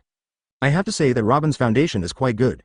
The elastic plain white clothes make the upper body look tight when worn, and the upper part is swollen like a ball of dough. Although the two little guys were tied up, if they didn't move, it would be fine. If they moved, it would cause a terrifying tsunami. The clothes went down and suddenly gathered together, revealing a slender waist that could be held in one hand. Coupled with the curvy denim shorts, it outlines a stunning curve. Advertisement Neuer can confidently say that he could spend a whole year just watching Robin change his outfit. But what makes Neuer depressed is that his strength is not weak, and he also has the charm bonus of the alien, so why doesn't Robin show any movement? What happened to the promise that once the halo is turned on, the heroines would throw themselves into his arms? The old straight man Neuer shook his head in disappointment. Guanliang was right. Fairy tales are all lies. Robin was reading a book on the deck in the sun. Neuer took a few long glances at him to feast his eyes on him, then went to repair the planks with the materials. After noticing that the gaze that had been staring at him had disappeared, Robin breathed a sigh of relief without making a sound. At the same time, the chest that had been raised up gently dropped, and the twisted little hands loosened, revealing they were full of sweat. Robin absent-mindedly turned a page, his eyes gently looking at Neuer, who was entertaining himself in the distance. His usually calm expression was disturbed. Robin Sakura opened his lips slightly, and was unable to utter a word for a long time. After a while, a faint sound seemed to be heard in the air. Idiot, Neuer was working on his craft when Otto looked over at him in confusion. "Did you seem to hear some sound? The tone of voice seems to be a bit disappointing." Neuer, worthy of his name, was working diligently while Robin was reading quietly. The scene was quite harmonious. But on the vast ocean, a lonely small boat was drifting slowly, and was about to meet Neuer's ship. Although the boat is small, its style is quite exquisite and it is decorated in black. The main body of the boat is a black and white cross seat with a sail hanging on it. Sitting on the seat was a man wearing a black top hat, a burgundy patterned shirt, and a black windbreaker. What is even more striking is that he has a pair of sharp golden eyes like an eagle. Hawkeye raised his head and saw a large ship coming towards him from afar. No pirate's flag, just an ordinary merchant ship. Hawkeye shook his head and closed his eyes in boredom. He thought he had a chance to move around. The two ships passed each other across the waves. Neuer, who was repairing the ship at that time, also caught a glimpse of the eagle eye on the sea. Neuer was stunned, and shouted out in surprise, "Eagle smash!" Chapter 62 Hawkeye's talent. Mihawk raised his head in confusion and looked at Neuer, who was shouting on the boat. Hiss. Are we familiar with each other? But when he saw the knife on Neuer's waist, Mihawk understood a little. The swordsman was another guy who wanted to challenge himself and gain glory. Looking at the other person's youthful appearance, Mihawk suddenly felt bored. He had just returned from New World and was heading to an old rival's house to seek a sparring match. But what made Hawkeye depressed was that his old rival as a swordsman actually lost an arm and claimed that he was betting on the new era. Hawkeye didn't want to take advantage of his old friend, so he ultimately lost the competition with him, which made him feel very itchy now. Wait a minute. I want to challenge you. Neuer stood on the boat and looked at Mihawk. The eagle eye system instantly detected all his information. Name. Mihawk, the world's greatest swordsman. Golden talent, swordsmanship talent that crushes people of the same generation. The spirit of swordsmanship is improved. The destructive power is improved. 20% penetration is added when fighting against any swordsman, and the time consumption of swordsmanship is halved. Supreme Sword Heart. Golden talent, possessing a pure sword heart that pursues the supreme sword path. Through simple observation, one can copy the sword skills of any level of strong people. The sword energy carries a special power. The more wounds the enemy suffers from the sword energy, the higher the damage. Cold on the outside, but warm on the inside, blue quality, eccentric personality. The longer you spend with someone, the more efficient it is in improving the other person's favorability. The world's greatest swordsman, Hawkeye Mihawk. When Neuer saw the two golden talents, he almost went crazy with greed. Neuer practices swordsmanship, and one of his biggest goals when he goes out to sea is to copy the talent of the strongest swordsman, Mihawk. I was so lucky to meet Mihawk today. At first glance, his talent is indeed well deserved. I want both of these gold talents. As for that blue talent, what the hell is that? Is Hawkeye still a warm man? Neuer looked at Hawkeye and wondered. Not like. However, looking at Neuer, who was very excited and eager to try, Mihawk didn't seem to be very interested. He frowned, stared at Neuer with hawk-like eyes and said, "Hey young boy, you want to step on me to become famous?" Advertisement. Neuer stood on the railing, looking at Mihawk, who looked like a rare treasure, and said, "There's no point in becoming famous. I just want to learn your swordsmanship." Learn your talents. Mihawk looked at Neuer absent-mindedly. If it weren't for the fact that the little guy was still polite, he would have smashed the boat to pieces. Mihawk stood up immediately without drawing his knife, and asked calmly, "Go ahead, let me see your courage." "Wipe? Are you so crazy?" Neuer was almost blinded by Mihawk's temperament. As both are Shichibukai, why does it feel like there is such a big difference in the status of Mihawk and Crocodile? Mihawk stood on his boat, and Neuer also put away his emotions and put his hand on the hilt of his knife. Robin took a few steps back with the book in hand and looked at Neuer worriedly. After a brief period of accumulating strength, Neuer drew his sword and slashed it with all his might. A streak of blue-silver sword energy cut across the waves and fiercely killed Mihawk. Mihawk's golden eyes shrank sharply, and he slightly turned his body as if he had foreseen the future, and the sword energy flew out along his body. The powerful flying slash hit the sea, and the strong impact caused a wave and even formed a vortex on the sea surface. Mihawk looked at the trace left by the sword, and his calm heart finally showed a little movement. Pretty good swordplay, and there's even Haki. Looks like this could be some fun. Mihawk, who was beginning to take an interest in Neuer, pointed to the side and said, "We just came over there. There's a deserted island there. Let's go there and fight." Neuer was drooling over the two talents, and upon hearing this, he smiled and agreed, "Okay." The two drove the boat to an isolated island, and Robin stayed on the shore. She didn't understand why these men would always suddenly start fighting over something. And after beating someone or being beaten, you are still excited. Neuer and Mihawk stood still on the ground. Neuer drew out his Ching-Ching sword, and Mihawk raised his supreme sword from behind. Looking at his black blade Yi, and then at his own good blade Ching-Ching, Neuer took a deep breath and fell silent. However, Hawkeye did not resist the difference in weapons. He picked up the black knife with one hand, and his figure was like a ghost, with dark green knife light covering him. Armament Haki wrapped around his weapon, and Neuer blocked the attack with his backhand. Advertisement. Although the size of the black blade Yi is huge, in Hawkeye's hands, it is like a butterfly flying through flowers. The huge blade can actually perform like a close-range dagger. Neuer was suppressed in an instant, busy defending with his sharp knife, without even a chance to fight back. Faced with the world's greatest swordsman who opened fire at full force from the start, Neuer immediately found himself in trouble. He didn't want to use the power of the fruit to deal with it. This was a great opportunity to hone his swordsmanship. This has always been Neuer's most obvious shortcoming.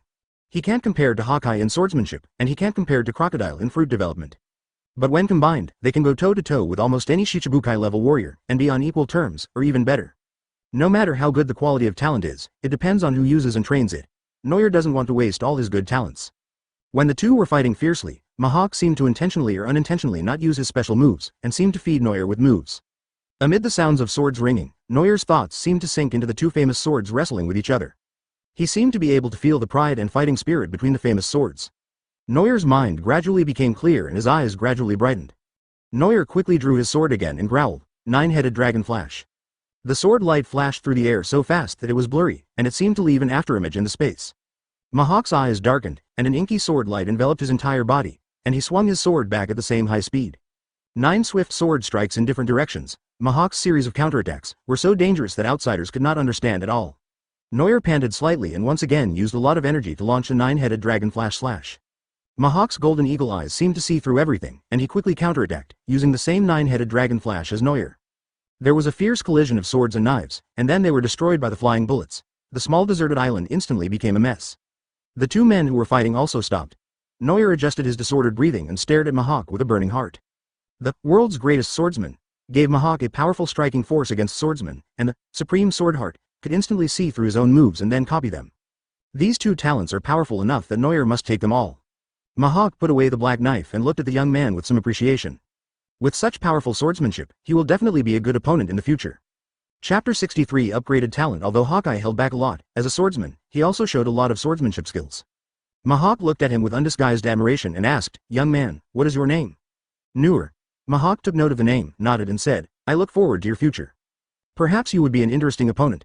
Neuer looked at him confidently and said, "Of course, it won't be long before I defeat you with my swordsmanship." Mihawk sneered, "How shameless. Even if Neuer uses all his current abilities, he may not be able to defeat Hawkeye.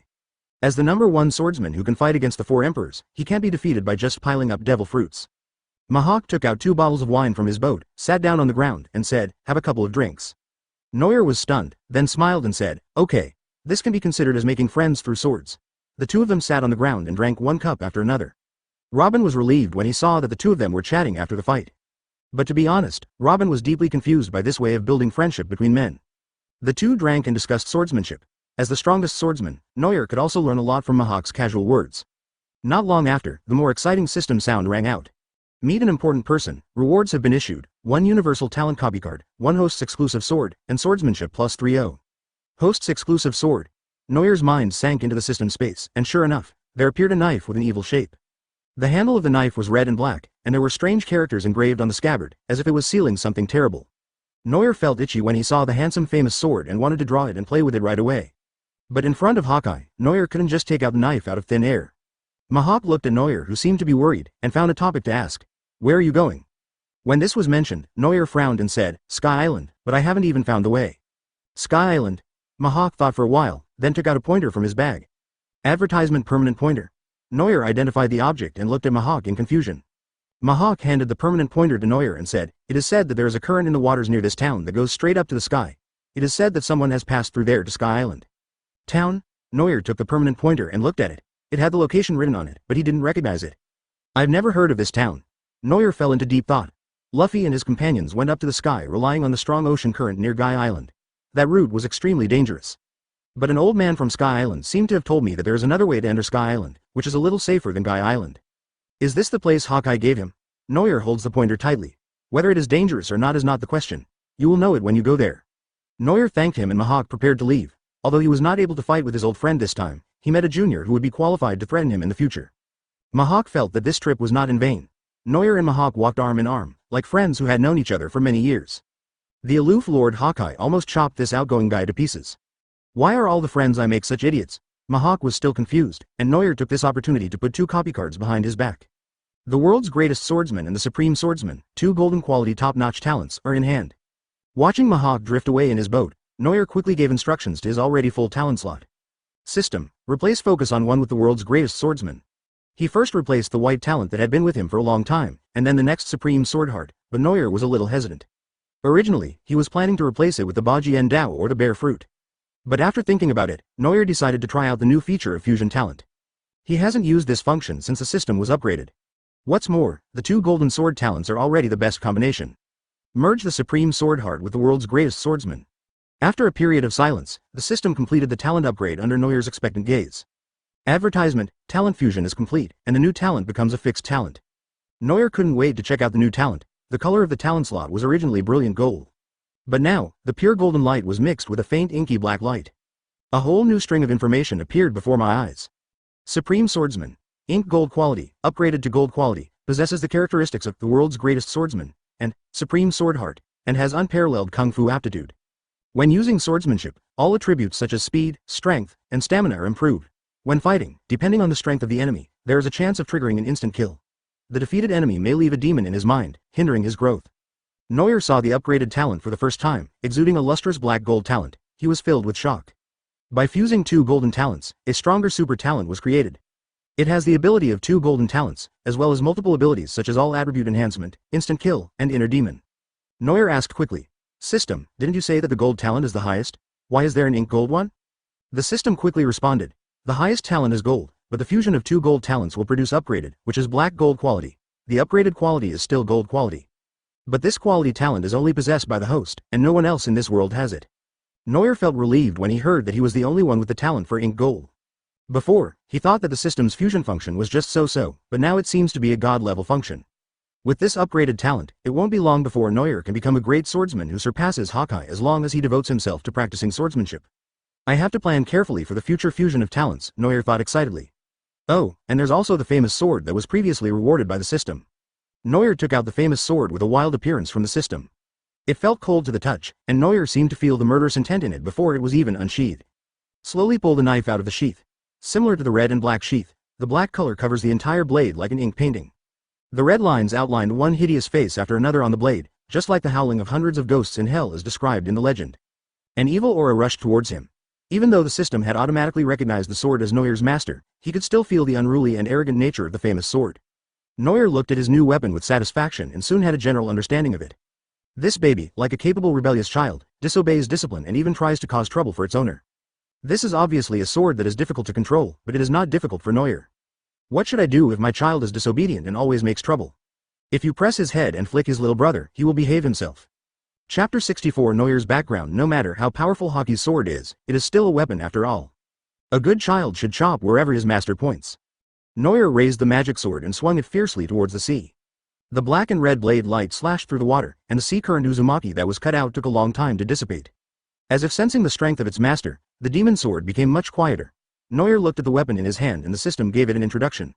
The famous sword, Gamara, is a demon sword specially made for the host by the system. It has growth attributes and can grow with the strength of the host Haki. When the blade is stained with blood, it can automatically repair itself and also nourish the ghostly aura that captivates the soul. It has the blood-sucking property. As long as a wound is left, it can absorb the enemy's physical and mental strength, and then feed it back to the host through the demon sword. Neuer shook the demon sword and found it was indeed a dangerous sword. Neuer was no longer very good at using the sharp sword Xing Xing, and just in time, the demon Moro appeared again. Although it has not yet grown, Guimolo is much sharper than Xing Xing. Neuer took off Xing Xing and put his new favorite, the demon sword Gamaro, around his waist. Instantly, he felt that his whole spirit was different. Xing Xing, who had fallen out of favor, was also banished to the cold palace by Neuer and sealed in an exquisite sword box. Neuer is not good at using two swords, and he prefers the crispness and decisiveness of one sword. With a new destination in mind, Neuer returned to the boat and, following the permanent compass given by Hawkeye, headed for his goal. Robin looked at Neuer in confusion. After going ashore, he actually had a new knife on him? But when asked, Neuer refused to say anything, so Robin had to give up his doubts and stop asking. Everyone has his or her own secrets, just like Robin still doesn't understand why Neuer knows so much about historical texts. With the clue to Sky Island, Neuer felt much better. The destination pointed by the permanent compass was called Exiting Island, not far from the original target Gaia Island, so Neuer and his team did not change their general course. During this period of travel, Robin used the whitening water given to her by Neuer. Not only did her tan skin become whiter, but it also felt much better. Don't ask Neuer how he knew this, but he paid the price of 3 days of laundry. In the sunny weather, Neuer held up the ghost Moro and practiced his swordsmanship with great interest. Although his swordsmanship improved rapidly with his upgraded talent, Neuer still needed to train more diligently. Advertisement: there are too many people who have wasted their good talents. Robin found a place to sit, flipping through the book next to him and writing something. Neuer was sweating from sword practice, and came over shirtless curiously and asked, "Are you checking something?" Robin nodded slightly, handed Neuer a towel, and said, "I want to check the affairs of the Neutrum Kingdom." Neuer wiped his sweat and asked in confusion, "What is the Kingdom of Newthams? Why are you looking it up?" After hearing his words, Robin was a little surprised and asked, "Don't you know your hometown?" "Hometown?" Neuer shook his head in confusion and said, "I was born in East Blue?" Robin pointed at the pendant on Neuer's neck and said, "That pendant was made by the royal craftsmanship of the Kingdom of Neutrum." Clam? Neuer looked down at the pendant. He had been wearing this thing on his previous incarnation since he was reborn, but he had never thought much about its identity. After all, although the craftsmanship of this pendant is good, in Neuer's opinion, it doesn't mean anything. But judging from what Robin said, his predecessor might have been a royal aristocrat. Neuer moved to sit next to Robin and said, "I really don't know, but I did grow up in East Blue, and I never met my parents." Robin reached out his hand to Neuer's neck, gently stroked the pendant a few times, and then said firmly, "This is definitely a royal symbol of the Kingdom of Newtham. I have seen replicas in my hometown." Neuer looked at Robin in deep thought and asked, "Where is the Kingdom of Newtham? Why do you want to check it?" Robin shook his head and said, "The Kingdom of Newtham has been destroyed." What? Neuer's expression froze. He thought he had found his predecessor's home. But why would a good country be destroyed? Neuer suddenly remembered his own name, the D, whose meaning was still unknown. Neuer quickly asked, "Was it the world government who did it?" Robin looked at him, nodded and said, "The government ordered it, and the Marine carried it out, exactly 20 years ago." Advertisement, and, Robin paused, then said with a complicated expression, "And it was 3 years before my hometown, Ohara, was destroyed by Marine." Newtham, Ohara. The information connected in his mind, and Neuer asked thoughtfully, "You think that Neutrum, like Ohara, is researching something that is not tolerated by the government, so?" Robin nodded silently and said, "After I recognized your identity before, I also thought of this possibility, but I have no evidence, so it's just a guess." 20 years ago, Neuer was not yet born. Could it be that his previous incarnation's relatives brought him to East Blue? But where are they? What can a kingdom formed by D research? Moreover, the letter D alone may become the reason for the country's demise. Regardless of whether the reason for Newtham's destruction is the same as Ohara's, even if it is for its predecessor, Neuer feels that it should be investigated thoroughly. Newtham was destroyed, but it's not as if even the island is gone, right? Neuer picked up the iced drink, took a sip to calm his nerves, and asked, "So, where are the ruins of the Kingdom of Newtham?" Robin smiled and said, "The second half of the Grand Line, New World." Cough. Neuer nearly choked to death on the drink he was drinking. "From New World to East Blue, how did you do it? How did you run so far?" Robin propped his chin up with his hand and said with a smile, "It seems you have thought about it too. how did you get to East Blue after such a long journey? Even if Neuer had relatives escorting him, the world government and the Marines are not idle. How could they let a criminal get away and hide for so many years? Unless someone is protecting him, or Neuer's parents are masters themselves. For some reason, he always felt that there was some loophole, but he didn't think of it. Neuer was puzzled, but looking at Robin's beautiful profile, he quickly figured out another thing.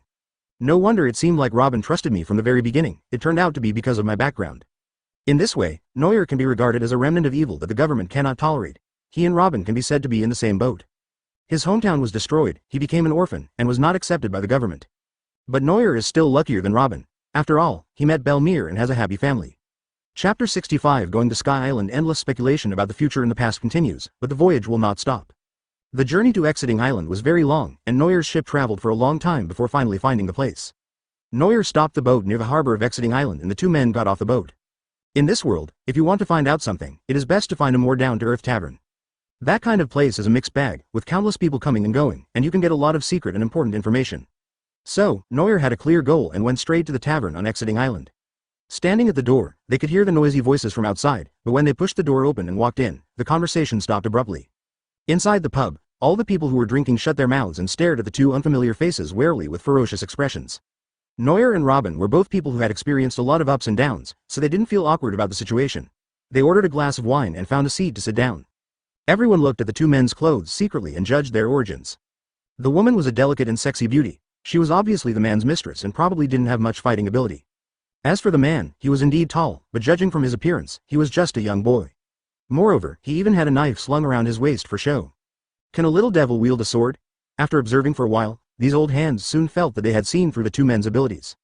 The burly men at the tables behind Neuer exchanged glances, and then a man with a fat face stood up and swaggered towards the two men with a drink in his hand. When he walked to the aisle next to Neuer, the man's hand suddenly tilted and the wine in the glass, accidentally, spilled onto the ground. The man was furious and said, "You little b********************* D. Are you looking for trouble? You even spilled Lousy's wine?" This man shouted loudly, and the people at the two tables behind got the signal and stood up. A bunch of people surrounded him aggressively and threatened him viciously. "Hey kid, you hit my brother, how are you going to compensate me?" Neuer and Robin sat there calmly, looking at them like clowns. "A bunch of barking wild dogs," Neuer said disdainfully. Advertisement. Robin seemed not to notice them, with no expression at all, and said, "Are you going to tear their heads off?" Neuer's face twitched violently, and he said with a frown, "Why can you say such terrible words without any expression? You little bastards, you guys." The ignored man roared in shame and anger, but his face was suddenly covered by a big hand. Neuer opened his big hand and pressed the man's face, whispering, "Sandification." As the voice fell, the man's expression became ferocious, his lips struggled, but he couldn't utter a word. His skin gradually weathered and dried, and in the blink of an eye, he turned from a living man into a mummy. Those who gathered around to cause trouble fell to the ground after seeing the horrific scene. The grown men lay on the ground as if they had seen a ghost, trembling as they pointed at Neuer. Those drinkers who had not gathered around to watch the fun were glad that they had not come over to cause trouble. Neuer looked at the group of cowards who were retreating frantically, their thighs shaking, and said, "I want to ask you a question, can you answer it?" When the people lying on the ground heard this, they nodded frantically and said, "Big brother, you tell us, we all know." "Do you know the way to Sky Island?" Neuer asked. Sky Island. When everyone heard this, they looked at each other, as if they didn't know how to start. Neuer frowned and asked, "What are you thinking about, is it or isn't it?" The drinkers were startled and pushed out a smart-looking man. The man said with a bitter face, "Sir, you don't know that this Sky Island is just a legend. Near Exiting Island, there is a powerful sea called Uzumaki. From time to time, there is a strong current that can take people to the legendary top of the west sky. It is said that there is a sea in the sky and Sky Island can be found there." Neuer raised an eyebrow and asked, "You know a lot about this, don't you? How can you say Sky Island is a legend?" The man explained, "Every year, many pirates come here to look for Sky Island, but none of them survive the current. No one knows whether they have ever been to Sky Island, or whether Sky Island exists at all." Neuer nodded, pointed at him and said, "You, lead the way to the top of the west." The man's face turned pale instantly, and he trembled and shouted, "No, I won't go even if you kill me. How many people have died?" Neuer impatiently stopped the man who was trying to escape, grabbed his collar and said, "Just take me there, you don't have to follow me." Advertisement, "Don't worry, I'll keep you safe." The man nodded miserably and had to agree. Neuer didn't stay too long and just turned and left. As everyone in the bar mourned in silence, they gave the buddy who led the way a farewell look. Neuer and Robin stood on the deck, and the guide rowed the boat in front to lead them. After a while, Neuer's super-sensing ability gave him a warning, and the person leading the way in front of him shouted tremblingly, "Brother and sister, I brought you here, right here." Robin frowned in confusion and said, "Isn't this place any different from anywhere else?" The guide shouted hurriedly, "This Uzumaki appears regularly. I estimate that the current will rush up soon." Neuer nodded, waved at him and shouted, "Okay, go back." The man seemed to have received a divine favor. He expressed his gratitude profusely and rowed away into the distance. But before he could row far, Neuer's boat suddenly moved violently. On the sea surface, a vortex slowly formed, and the originally calm sea surface gradually gained an ever-increasing Uzumaki. Before long, the Uzumaki was like a deep black hole, expanding at an astonishing speed. Robin, get a good grip. Neuer stood at the bow and Robin held the mast, looking ready for battle. Like the calm before a storm, a terrifying force gathered under the ship. Suddenly, a strong force came from the bottom of the boat. Neuer and Robin were on the boat and were staggered by the pressure. With powerful impact, the ship was lifted into the sky by a huge column of ocean current. Next to him, a small boat was rolled up, which had no time to escape. The guide on the boat was swept into the air and shouted in anger, "Why did it still affect me?" His boat was torn apart, and the guy fell into the sea far away with a splash. It doesn't look like there's any danger. But if he wants to go home, he may have to swim for a whole day. Chapter 66 Shandia. A huge current rose from the Uzumaki Sea. Neuer held the rudder and tried hard to control the direction. The boat was flying higher and higher, but to their surprise, the strong current began to weaken. Robin looked into the sky and saw a sudden white sea of clouds. He shouted, "Neuer, look over there." Neuer looked into the distance and saw a large cloud right in front of him, which even looked like flowing water. Formed by sea clouds, is this the White Sea? Neuer steered the boat and tried to fly towards the White Sea, but the boat had been badly damaged and was obviously in a state of disrepair. Neuer gritted his teeth, jumped off the boat and flew into the air amid Robin's screams. Neuer fell to the bottom of the boat with his body falling at a high speed. He exerted force with both arms and used his elbows to activate the flame of the Mera fruit to propel him forward, creating a huge force. With the help of its powerful physique and abilities, the ship landed steadily towards the White Sea.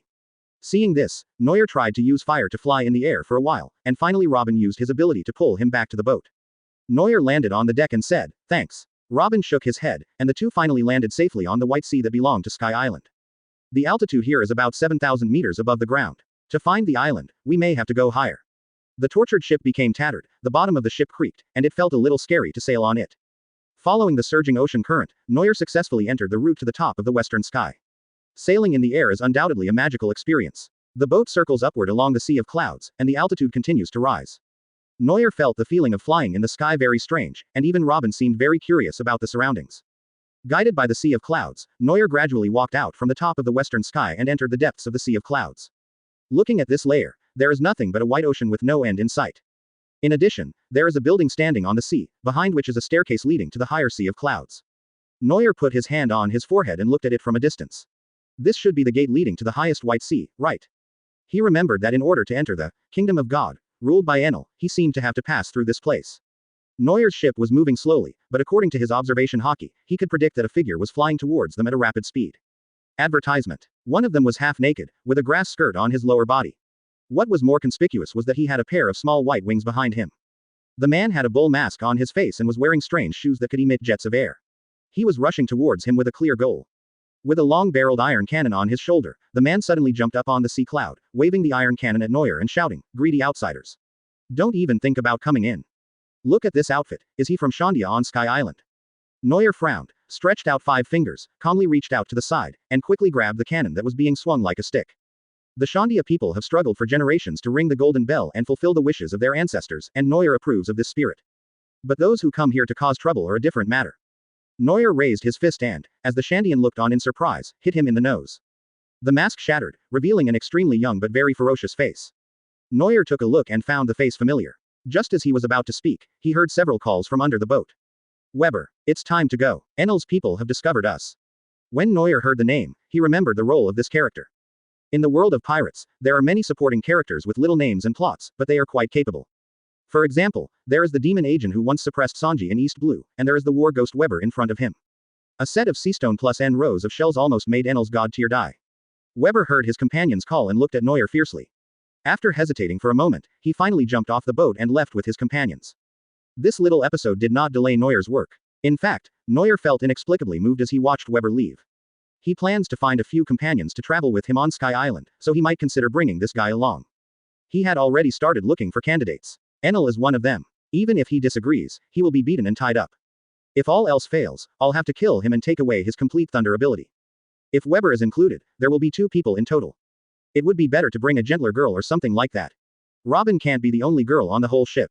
Advertisement. Before anyone was even on board, Neuer had already planned everything clearly. After the Shandia people left, Neuer also planned to visit them after landing on the island, and the boat unknowingly arrived in front of the gate. There is an arch in front of the door, and under the arch there is a small room, which seems to be guarded by someone. Just as I entered the gate, an old voice suddenly came from the side. You too, you must pay the entry fee before entering Sky Island. Entry fee again. Neuer squinted and looked to the side. The door of the house was opened and a little old woman walked out. She is extremely short and has small wings on her back. Even the old lady with a wrinkled face, holding a camera hanging around her neck, stopped Neuer and the others with a blank expression. Neuer asked unhappily, how much do you want? 1 billion extorts per person. The old lady showed no expression at all and added, it's equivalent to 100,000 baileys in Qinghai below. It's not expensive, but why should we pay for the overbearing Neuer? Just think about the Belmir family, how could they make any effort to pay money to others? Neuer waved the knife at his waist and threatened, what will happen if I don't pay a cent? The old woman glanced at Neuer, who didn't look like a good person, and said, if you don't pay, you can still go in. Neuer was stunned for a moment, then nodded with satisfaction and said, then don't pay it, let's go. Robin looked at the camera in the old woman's hand and sighed helplessly. It seems like I've offended someone just after coming here. The old woman nodded, and then under the Neuer ship, 2 red claws clamped the hull, and the shelled body emerged from the sea. This is Sky Island's White Sea specialty, the express shrimp, which is specially used to help bring people to higher seas. Neuer, who had already sensed it with his observation Haki, was not at all panicked. The large crayfish carried the boat and swam quickly towards the Yunhai ladder in front. After they left, the old woman took out a messenger shell from her body and reported to the other side in a slow voice. Amazon, the gate supervisor of heaven, informs the Almighty God and all the priests. 2 people have illegally entered the kingdom of God. Please punish them with divine punishment. Chapter 67 Angel Canis. Neuer was carried by the express shrimp all the way to the White Sea at an altitude of 10,000 meters. He didn't know that he was wanted by Sky Island at this time. In a sea of white clouds, Neuer's ship also saw islands in the distance. The island clouds carry the islands, and the layers of buildings on the islands form a very beautiful group of islands in the sky. Robin looked at the shore in the distance and exclaimed, this is Sky Island, it's magical. Neuer nodded and looked at Sky Island with interest. This kind of scene could not be seen in the previous life. This bizarre world really has all kinds of miracles. Before the two of them could appreciate it for a while, a loud noise suddenly came from the boat under their feet. Upon hearing this, Neuer ran to the bottom of the boat to check and found a big hole in the wooden board. Neuer quickly asked Robin to control the boat to dock quickly, while he used his sand ability to fill it up randomly. After its final voyage, the battle-hardened ship finally capsized on the shore of Sky Island. Stepping on the soft island clouds makes me feel like I am standing on the beach by the sea. Neuer and Robin stood on the island cloud, looking at the huge ship that was almost falling apart. Neuer was a little reluctant to leave. This boat had accompanied her for a long period of sailing, and it was really sad that it was broken down. There was no damage to anything on the ship, which made Neuer feel relieved. Robin walked tentatively on the island cloud beach and soon found 2 chairs made of clouds. Robin sat down gently and said in amazement, it's really interesting to process clouds into furniture. Neuer jumped excitedly on the island clouds. These clouds looked soft and sticky, but they were really thick and had a very high plasticity. It feels almost like sand on the beach, but much more interesting. Neuer sat cross-legged and built a castle with clouds, as if he had regained his childish innocence. Just as Neuer was childishly building a house, a bright white fluffy tail suddenly appeared in front of him. Neuer was stunned, and looking down following the big tail, he saw a petite fox with fur as white as snow. Advertisement. So cute. Robin, who was standing by, didn't react on the surface, but he was actually secretly moved. The fox from Sky Island, so it should be called Sky Fox or Cloud Fox, right? Surprised, Neuer grabbed the little fox's tail, lifted him up, licked his lips and said, I wonder what the food on Sky Island tastes like. The little cloud fox seemed to understand Neuer's words. Even though it was lifted into the air, its hind legs and 2 little paws moved desperately. The little eyes stared at Neuer angrily, as if condemning Neuer for being so cruel. Neuer ignored the creature's gaze, weighed its hind legs, and muttered to himself, nice legs. Seeing this human's eyes glowing green, Yun, who had been jumping around at first, began to tremble and twisted his body desperately to escape. Fearing that he might hurt the fox's skin, Neuer did not dare to use too much force, and the little cloud fox quickly broke free from his clutches and ran towards Robin. The cloud fox quickly jumped onto Robin's instep, clinging to his calves with its little paws and hiding its head under its big tail, as if no one would be able to find it. Robin bent down and scratched the little guy's neck, feeling its body trembling, and said, a cute little fellow, I wonder if he has an owner. Neuer scratched his head, not knowing what to say. At this moment, his ears trembled, and Neuer sensitively heard a sound in the distance and said, it seems like someone is playing the piano. Over there. Robin pointed in a direction, and the two walked towards the cloud beach over there. The fox seemed to be frightened and kept pulling at Robin's instep, so she had no choice but to walk with this burden. When they walked to the place where the piano sound came from, Neuer and Robin were both stunned. Above the sea of clouds, there was a pretty blonde girl wearing a high-necked light yellow dress with her eyes slightly closed, and playful white feather wings stretched out behind her. She was like a goddess, gently stroking the harp in her hand under the blessing of the sun. Melodious music flowed out from the girl's delicate hands, and the beautiful voice even intoxicated Neuer and the other man who had rushed over. She really looks like an angel from heaven. Neuer and Robin listened to the soothing music and didn't have the heart to disturb the girl playing the piano. However, the little fox under Robin's feet didn't think so. Advertisement. Shoo. When the little fox heard the sound of the piano, he poked his head out from his big tail, took a look, then barked and ran over. The girl stopped playing the piano when she heard the noise, and when she saw the little fox running over, she shouted in surprise, "Cece, where have you been?" The little fox called Cece threw herself into the girl's arms, stretched out her paws aggrievedly, pointed at Neuer and herself, and gestured vigorously. But the girl didn't understand what he meant. Robin was afraid of causing misunderstanding, so he stepped forward and said, "We just encountered it on the beach over there. It must be scared." Neuer nodded seriously and said, "Yes, this fox is really cowardly." Cece stared at Neuer in disbelief, and the little guy was so angry that he kept biting his own big tail. The girl had no hostility towards the two and introduced them with a smile. "My name is Canis, and this is my cloud fox, named Cece." When Cece heard her master mention her, she cooperated by raising her paw to greet Robin, then hummed at Neuer. Robin smiled and patted its head, saying, "We are from the sea below. My name is Robin, and he is my captain, Neuer." Maybe it was because they arrived at Sky Island, which was hard for the marine and the government to find, that Robin, who had always been dull, became much more cheerful. Canis's eyes flickered with curiosity. She asked, "Are you from Shanghai? It's amazing that you can reach such a high place." Neuer recalled the difficulties of the trip to the top of the west and said, "It was indeed troublesome. Our ship was destroyed, but at least we are still alive." At this time, the roar of engines sounded in the sea of clouds.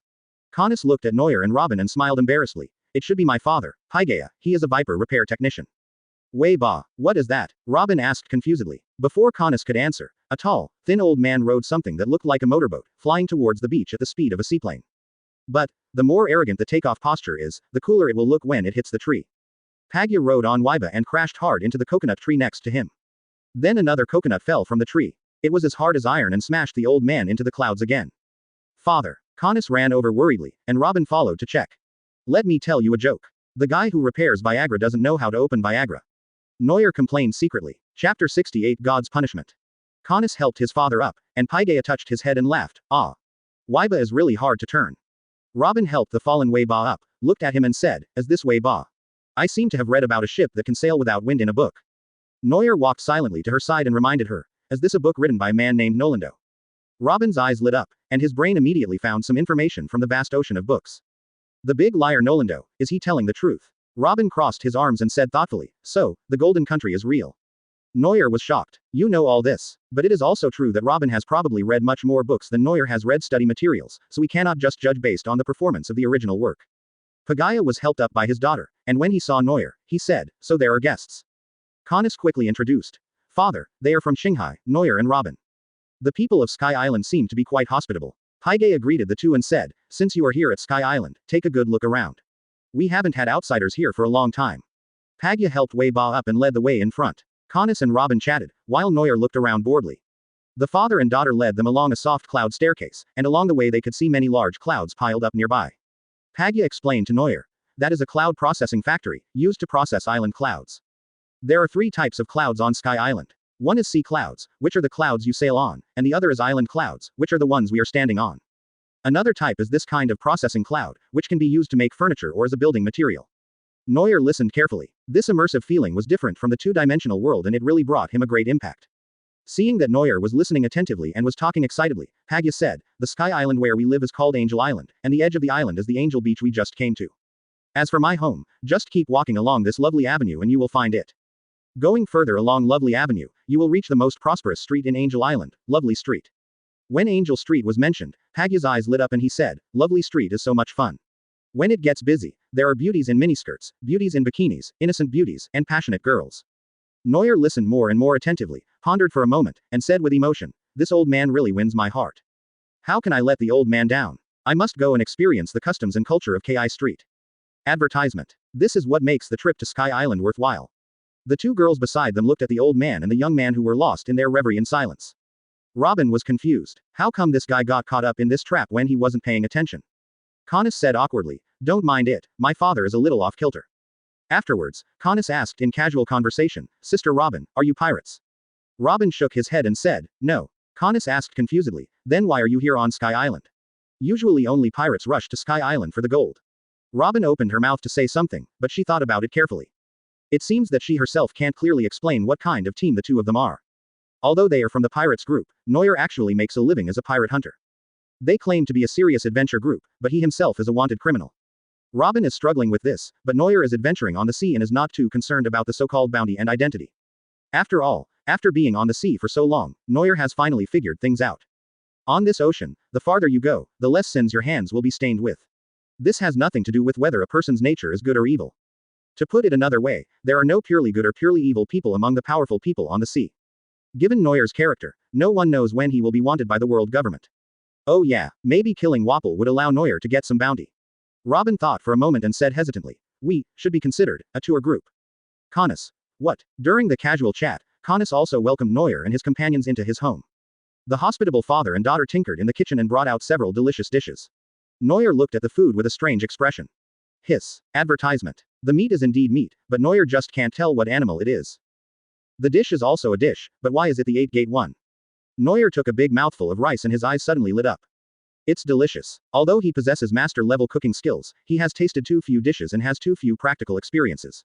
Neuer himself can definitely make this kind of taste, but to be able to achieve this level is already very good. Neuer ate his rice vigorously and asked Pagaya, Uncle, this dish is amazing, did you make it? Pagaya shook his head and said proudly, this was made by my good daughter Canis. She is the most beautiful island flower on our Angel Island. Canis smiled sheepishly, and Neuer's cunning eyes suddenly lit up. According to the original novel, although this girl is a supporting role, she is indeed a gentle and beautiful girl. And a musician who can play the piano, or a cook who can cook, and the little girl eats little, so this is a good multiple cheap labor force. No, where can we find such good crew members? Neuer was thinking about inviting her on board, while Robin asked another question. Canis, isn't there a ruler on Sky Island? Hearing this, Canis looked a little uneasy, and even the usually cheerful Uncle Pagaya became timid. Canis whispered, the one who rules our Sky Island is the god, Enel, who possesses unrivaled power. God can hear what people on Sky Island are saying about him. He can even launch a divine punishment at any time to punish anyone hiding in any corner. Robin said calmly, so powerful. Canis nodded sharply and said, there are 4 priests under the god, and they are also powerful people who enforce the judgment of Sky Island. Robin looked at Neuer, who swallowed the food in his mouth and said, observation Haki and devil fruit, it's not a big deal. Robin nodded. She had full confidence in Neuer's ability. Neuer can even crush Crocodile, one of the Qinghai Shichibukai. How can he not be able to defeat the ruler of Sky Island? Neuer looked at Canis with his bright eyes and asked, where is that god? I want to compete with him to see who has the true god's method. Chapter 69 White Beret. Canis stared at Neuer in horror, quickly covered his mouth and said, God can hear you, stop talking. Neuer was gagged and unable to speak, so he reluctantly took her hand away and asked, I'm just asking. Canis whispered, the island of God where the gods live is the sanctuary of Arpayado. There are base all over the place and huge trees growing there. Robin asked confusedly, Bass. What is that? Canis said with longing in her eyes, that is the most precious thing in Sky Island, and it can only be found in Arpayado. Neuer and Robin looked at each other. Neuer suddenly had an idea and activated the sand fruit ability, and a handful of soil appeared in his hand out of thin air. Neuer held the soil in his hands and asked, is this it? Canis was stunned to see him conjure up sand out of thin air and gently picked up a handful of sand. Is this base? Pagaya and Canis shouted in shock. Paja rubbed the sand repeatedly and asked in confusion, it feels like this is different from the one on Arpayado. It's softer and finer than the other one. Neuer asked Canis for a bottle, filled it with sand and said, this is sandy soil. Arpayado is soil with water and nutrients. There is still a little difference. Robin thought and said, there are all kinds of clouds on Sky Island, but there is no soil, so it is very precious. Paige took the bottle full of sand as if it were a treasure. Canis couldn't hide his confusion and asked, Brother Neuer, who are you? Why can Bass be created out of thin air? Neuer looked at the curious baby Canis and said, this is the power of the devil fruit. Your gods are just people who have eaten the devil fruit. Devil fruit. Canis had never heard of this term. Neuer smiled and said, there are not many people in Sky Island, but there are many people in Qinghai who have eaten the devil fruit and have this so-called divine power. Canis's concept of God seemed to be shaken by Neuer's words, and asked, really? Certainly. Neuer gave Robin a look and said, Robin, show us your skills. Robin tapped the table with her bare hands, and along with pink petals, a white and tender hand appeared like a flower. Really show off your skills. Pagaya collapsed to the ground in fear, but Canis was quite resilient and stared at Robin's hand with fear and curiosity. Advertisement. Canis tentatively touched Robin's hand and said, this is also the power of the devil fruit. This ability can be roughly divided into 3 types. One that can change into an animal, one that has superpowers like Robin, and one that can change into an element like me. Neuer pointed at himself, and Robin cooperated by slapping him in the face. The handsome face exploded, revealing a body made of sand inside, and then the sand returned to complete it. Connus was startled by Robin's actions, but soon saw Neuer's body and slowly began to understand. Pagya listened to his words and was thoughtful. He remembered that the horse beside the previous generation of gods seemed to be able to turn into a bird. Connus quickly absorbed Qinghai's knowledge in a short period of time, and suddenly had an epiphany. It turns out that the invincible god became stronger after eating a devil fruit. Is it the ability to control heavenly thunder? Connus then became confused again and asked, but. Neuer looked at Connus's hesitation and immediately knew what she was going to ask, and replied. The ability to monitor Sky Island is called observation Haki. If you master it to a high level, you can even see into the future. Neuer paused and said, in addition, its normal function is to sense many places that the naked eye and ears cannot reach. For example, outside your house, there are a group of guys walking on the ground with berets on their hands and knees. Connus was suddenly startled and quickly ran out to check, and Pagya followed him.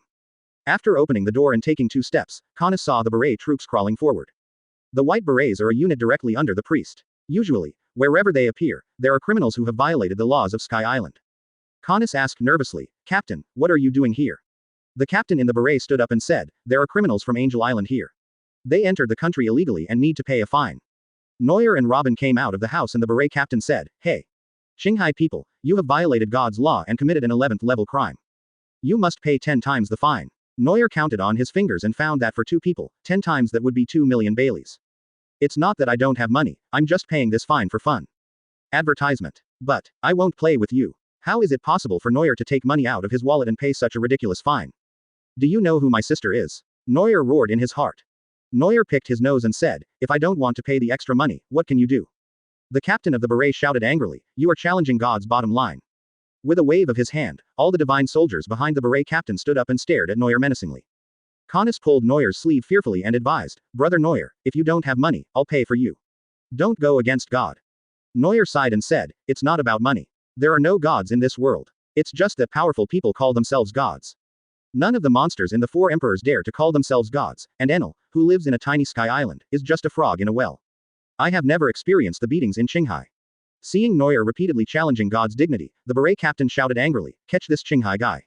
Don't let him insult God. The beret troops responded in unison, stepping on cloud-spraying berets, flying into the sky on the clouds and attacking Neuer. Neuer sneered and was about to take action, but was stopped by Robin. Robin smiled slightly, crossed his arms over his chest, and petals fell one after another. Connus and Pagna couldn't believe their eyes. These powerful divine soldiers rushed forward all at once, but their joints were twisted and broken by arms that suddenly grew out in midair.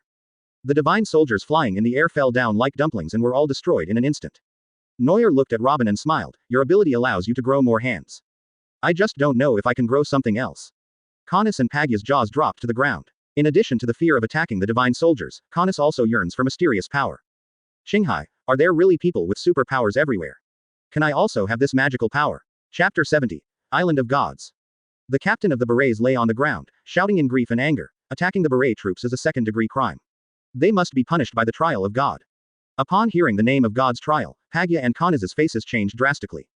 The trial of God is to hand over the sinner to the priest, and then torture him to death.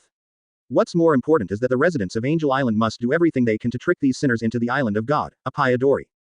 This is the obligation of Angel Island citizens as set by Enel. Connus couldn't bear to deceive Neuer and Robin, so she quickly pulled Robin over and whispered, run, Sister Robin, the priest trial is very cruel. Robin smiled and said, that's not for me to decide. Connus was stunned, then looked at Neuer. Neuer patted her shoulder comfortingly and said, don't worry, I won't make things difficult for you. Can you be our companion? Neuer looked at Connus and asked. Connus was a little confused by his jumping around and said, what? Neuer said, let's go to Arpayado, and when we come back you have to go on an adventure with us to Qinghai. After saying that, regardless of whether Connus agreed or not, he walked towards the captain of the beret and said, send us to the trial of God quickly. I can't wait any longer. It was the first time that the beret captain saw such an active criminal, and he said unconsciously, okay. Okay. The beret captain drove the vibe, carrying Neuer and Robin, and headed towards the depths of the sea of clouds. Connus fell into deep thought as he watched the 2 men walking away. Can they really defeat God? Also, they wanted me to be their companion and go to Qinghai. Connus's faith in God began to waver, and he became very curious about the Qinghai River covered with mud. Neuer and Robin sat in the beret captain's boat like big shots, which put a lot of pressure on the captain. Advertisement. It's not like he hasn't seen poor people who have gone through God's trial before, but this is the first time he has seen someone so eager to die. The beret captain finally breathed a sigh of relief when he saw an island covered with green plants. Once we enter this island, we won't have to worry about these 2 guys playing tricks on us. Neuer and Robin went onto the island and looked around. The plants here grow exceptionally large, as if the plants in Qinghai have been magnified several times in proportion. The lush treetops were covered with leaves, revealing only a hint of sunlight. Neuer and Robin looked at each other and walked deeper into the forest. As they went deeper and deeper into the ancient forest, the sounds around them became quieter and quieter. Occasionally, a few huge wild beasts would jump out, but they were quickly chopped into pieces. And deep in Arpaio, among the ruins of broken walls, there is a huge bean vine that reaches high into the sky. Among the huge vines of the bean vine, there is a huge palace. In the dim palace, jumping blue arcs suddenly lit up, illuminating the entire palace. The madly running blue lightning gathered at one point, and above the throne, countless arcs of electricity formed the shape of a person. The man wore a turban and had a pair of conspicuous long ears. His upper body was naked and there was a thunder drum attached to his back. He was lying on a chair with an arrogant posture. This is the ruler of Sky Island, Enel, known as the god. Enel was in a very bad mood at this moment. With the help of his powerful heart network, he clearly heard what Neuer said. Such nonsense that is disrespectful to God and slanders the great existence. Enel was just about to use his ability to unleash divine punishment and kill the boy. But unexpectedly, he came to my door himself. Then he must be made to taste what it feels like to be hunted by a priest. In Enel's palace, 4 strange-looking guys were half kneeling on the ground, respectfully waiting for God's instructions. Enel looked at his 4 priests and said, "A fool has entered the island. You can have some fun now." The 4 of them immediately became excited when they heard this and said, "Yes, sir. We will take care of it." Enel nodded, then suddenly frowned and sneered, "Those gorillas who don't know how to live or die are here again." Advertisement. When the 4 priests heard about the gorillas, they were all furious. Shira, the priest in charge of the rope trial, wearing a pilot and goggles, cursed. How dare these damned Shandia people break into God's territory again? Another priest, Priest Ohm, who was in charge of the iron trial, held up his sunglasses and said, "Please let me handle it. I will make sure they never return." Enel nodded, looked at the other 2 and said, "Apart from those rats in Shandia, the 2 criminals will be left to Daigo and Geddes." "Yes." The 2 of them answered in unison, and then all the priests left one after another. Enel drooped his eyelids and said disdainfully, "How dare a mere human go against God?" Neuer felt the scent of Kenjutsu and despised Enel, the peeping Tom. In fact, the only uses of the observation Haki are combat warning and searching for people and objects. If it could really achieve the effect of perspective, Neuer would like to use it every day. As soon as he finished talking about observation Haki, a small figure suddenly appeared in Neuer's observation Haki.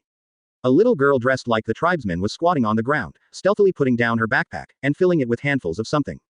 Robin walked over without making any noise, but before he could get close to her, the little girl suddenly jumped up as if she had been electrocuted, then picked up her bag and ran away.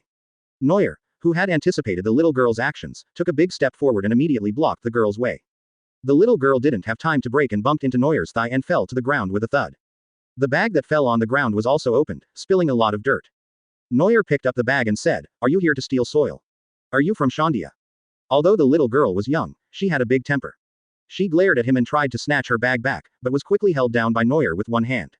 Neuer said softly, as if coaxing a child, "Little girl, what's your name? How old are you? Do you want us to help you?" "Don't call me a little girl." The girl said angrily, "My name is Aisha, I'm 8 years old, and I'm a warrior of Shandia." Becoming a warrior at the age of 8. Neuer expressed doubt about the girl Aisha's words. Robin glanced at him and said lightly, "It's nothing. My bounty was 79 million Baileys when I was 8 years old."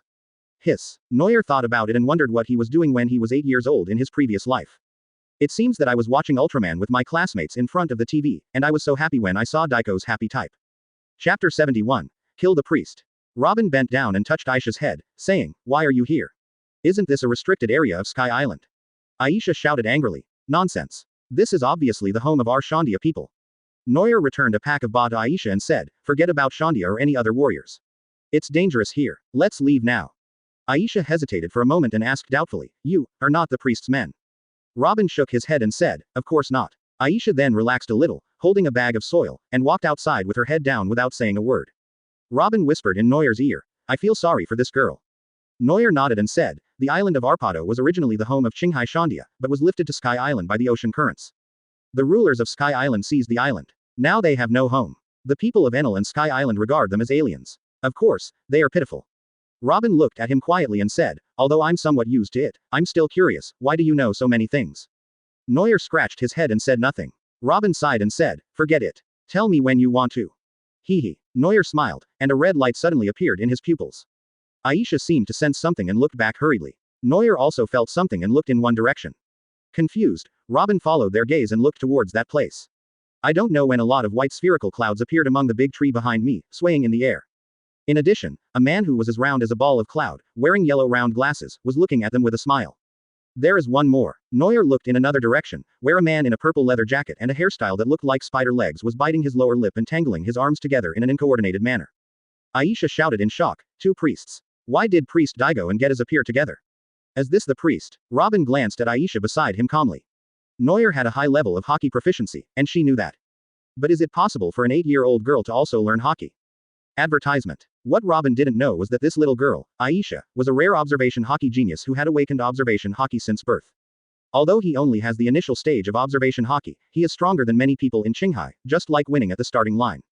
Just like Robin, even with Neuer's teaching, he still hasn't mastered any kind of Haki. Including the enemies present, it seems that Robin is the only one who doesn't know how to observe. The chubby priest Daigo jumped up and down on the ball cloud and said, woo, haha. Interesting, you can actually predict our arrival in advance. Do you also know Shingang? Aisha hid behind Robin in fear and trembled. The power of the priest is very strong. Even the strongest warrior of Shandia has to fight hard. Let's run away. We can't defeat them. Hearing Aisha's words, Neuer picked his nose and sneered. Are you scared? Aren't you a warrior from Shandia? Are all warriors like you? Aisha still had the mentality of a child. She exploded when she heard that. Her face flushed as she shouted, the Shandia warriors are the bravest warriors. I'm not afraid. Daogu, who was in charge of the ball trial, looked at Aisha with disdain and said, you are just a bunch of barbaric natives, yet you dare to covet the island of gods. Do you deserve it? You're talking nonsense. This is our home, Aisha said with tears in her eyes. Daogu didn't bother to listen to her and just waved his hand lightly, causing dozens of spherical clouds to come crashing down on them. Aisha was startled and quickly said, this is Daigo's ball trial. It will explode. Get out of the way. Neuer couldn't help but sneer at Daogu, who seemed to be sure of victory. Neuer pretended to be mysterious and closed his eyes. He took a stance and whispered, let me show you the power of God. Everyone present was stunned. Before the priest could laugh at them, they heard Neuer yell again. Fire fist. The surging orange light instantly illuminated a large area of forest. The scorching breath was like a tiger descending from the mountain. The extremely wide-range impact flames turned into the shape of a fist, engulfing all the spherical clouds in an instant. These ball clouds failed to slow down the speed of the fire fist even a little bit, and the gushing flames still covered Daogu's head. No. With a scream, the blazing flames roasted Daogu black. After a closer look, I saw that there was air coming in but no air going out. Dead. Dead. Advertisement. Aisha stared at the fallen Daogu in amazement, and then looked at Neuer in awe. The priest who was so difficult for the Shandia warriors to deal with was killed easily by this man. Combined with the flames that just appeared out of nowhere, Aisha asked timidly, are you, also a god? Neuer was about to speak when Robin touched Elsa's head and said, he's human. He's just stronger than most. Neuer echoed. Enel is the same, but his ability is beyond your imagination. He is not a god. Aisha nodded hesitantly, pointed over there and said, but, where is the priest? The guy who has been posing since his debut, his companions have all been killed, but there is still no movement. Neuer yelled at him, dude, you can't talk if you bite your lip. Goddess was shocked and said, so that's how it is. Robin silently complained, the coordination of your entire body is too slow. Seeing his companions being killed, Getas finally untangled the tangled arms and said hastily, I am the priest of the swamp trial, Qingharan, you. Before he could finish his words, Neuer had already appeared in front of him and smashed down on his head with his dark-armed fist. Before Getas's mind could even react, his consciousness had already fallen into darkness. Neuer blew his fist and said, the battle waits for no one. Aisha stared at the 2 knocked-down priests with dull eyes. Who would have expected that in just a few minutes, both priests were killed instantly with one move? Aisha stammered, why, did their Hartsuna not work? Neuer looked at her in surprise and said, you don't know this. It's simple. Just punch them when they're not paying attention. Aisha looked at him blankly. Does Shinsuga's ability allow him to hit someone when they aren't paying attention? In fact, Neuer was not lying. This is like a person playing a game. Neuer, who has good skills and good awareness, meets 2 guys who have good awareness but terrible operations and can't even walk. How can this be compared? Chapter 72. The priests are destroyed. Elsa looked at Neuer in awe, but then she sensed the scent of a battle coming from the other side. Neuer chuckled and said, it seems that the priests have come out in full force. Are the people fighting against them yours? Aisha nodded and said worriedly, it's the guerrillas from our tribe. They plan to attack the priest. But the remaining 2 priests, Shira and Ohm, are the 2 most powerful priests. Neuer curled his lips and said, the tallest one among the short ones, the strongest one is just like that. Aisha looked at Neuer, and something came to her mind. She said in a sad voice, big brother, can you help them? It's too dangerous for them to fight against the priest with their strength. Neuer smiled and said, of course, because I need to find a partner among the Shandians. After saying this, Neuer picked up little Elsa, followed closely by Robin, who jumped between the branches and ran quickly towards the battlefield. With the speed of the few people, it didn't take long for them to find the place where the priests and the guerrillas were fighting. The situation on the battlefield was almost one-sided. The smaller party was the priests, there were only 2 of them, but they had the advantage. The larger group was the Shandia guerrillas, many of whom had already fallen. The most eye-catching figure on the battlefield is Weber, the strongest warrior in Shandia at present, known as the War Ghost in the tribe. He was still carrying the incendiary cannon he had used when he met Neuer, and his cloud jet shoes were creaking. His expression was as bitter and resentful as ever, and his ferocious look really lived up to his title. When Neuer saw him, his eyes lit up. Isn't this alternative crew member number 1? He is here as expected. The priest Shura and Ohm looked at Weber warily. The other guerrillas were nothing, except this war ghost. It seemed that he had undergone some special training, and his fighting style was like that of a wild beast, acting purely on instinct. Even Shin Gang could not accurately judge his intentions. What was even more terrifying was that with this strong fighting spirit, he alone almost stopped the actions of the 2 priests. The priest's injuries fell on this guy, but he didn't even say a word, and Weber exchanged injuries for injuries countless times in order to hurt the priest. Advertisement. That's it. The 3 of them had similar injuries, but the one with more powerful momentum was actually Weber's side. Neuer said with appreciation, "They are indeed the crew members I have chosen. They are strong-willed and talented." Robin looked at the fighting Weber and nodded, saying, "It's like he was born to fight." Priest Shura's eyes narrowed as he looked towards where Neuer and the others were, and he shouted, "Who's there? Come out." What answered him was a sharp, inky black blade light. The flying slash disappeared in full view of everyone, as if it melted into the air. No one reacted until it hit the priest's body and blood splattered. A hideous blood mark appeared on Shura's chest, his ugly facial features were twisted together, and he spat out a mouthful of blood. "Why, Shin Gang clearly didn't see you make a move." Shura's eyes were red, and he held up the spear with the burning shell on it, and said unwillingly. Neuer held the ghost Moro in his hand, and his brisk footsteps sounded as terrifying as the death knell of an evil spirit to everyone. With the nourishment of blood, the blood veins on Guimo Luo glowed slightly. Neuer looked down at Shura and said, "Shin Gang. Do you think I don't know how to do this?" "Nonsense. This is the power given by God. How could you have it?" Shura roared madly and rushed up irrationally. Turning over and jumping onto a big red bird, Shura stabbed it desperately with a flaming spear in his hand. However, when the musket pierced Neuer's body, everyone present was stunned. Ohm looked at him in disbelief and murmured, "How is this possible?" Weber looked at Neuer with a serious expression and said, "He's a tough guy." The musket shattered the body made of flames, and Neuer's smile appeared in Shura's terrified eyes. "I can't attack a physical entity. This should be the power of God in your eyes, right?" As soon as he finished speaking, Neuer's body turned into fire and spread, surrounding Shura and burning him. Shura's painful roars echoed throughout the vast forest. Neuer raised his hand and threw the inhuman Shura out, then looked at the last priest, Dumiao, and said, "What about you? Do you want to come and play with me too?" Ohm's expression changed again and again, and then he leaned over to pull out the knife. Just when Neuer thought he was going to escape, this guy actually ran away without even looking back. Advertisement. Neuer despised the backbone of these guys. They are all more active than each other in pretending to be smart, and when they meet someone they can't beat, they run away faster than anyone else. Neuer still wanted to take action to deal with the trouble, but at this moment, a strong lightning was gathering in the clouds in the sky. Then, the blue thunder that had been accumulating for a long time came crashing down like a punishment from heaven. And the target was actually Ohm, who wanted to escape. Ohm looked at the falling lightning with a deathly pale face and shouted, "No. God." A huge cloud of dust and debris exploded, and Ohm's charred body lay there, apparently dead. Immediately afterwards, another huge bolt of lightning struck towards Neuer and Weber. The people of Shandia stood there with fear on their faces, and even Weber couldn't help feeling a little nervous. Only Neuer snorted with disdain as he looked at the divine punishment that was coming down on his head.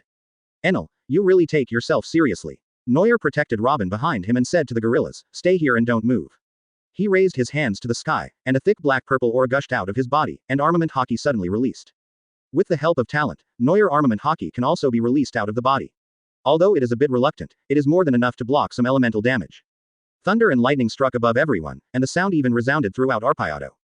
But when the smoke and dust cleared, everyone was found to be unharmed and walked out with incredible expressions. Weber looked at Neuer's arms that were glowing with black light, his eyes showing strange colors. The hot blood in his body told him that he really liked this power. Neuer withdrew his hands with his arms numb. The power of Thunder Fruit was indeed very good.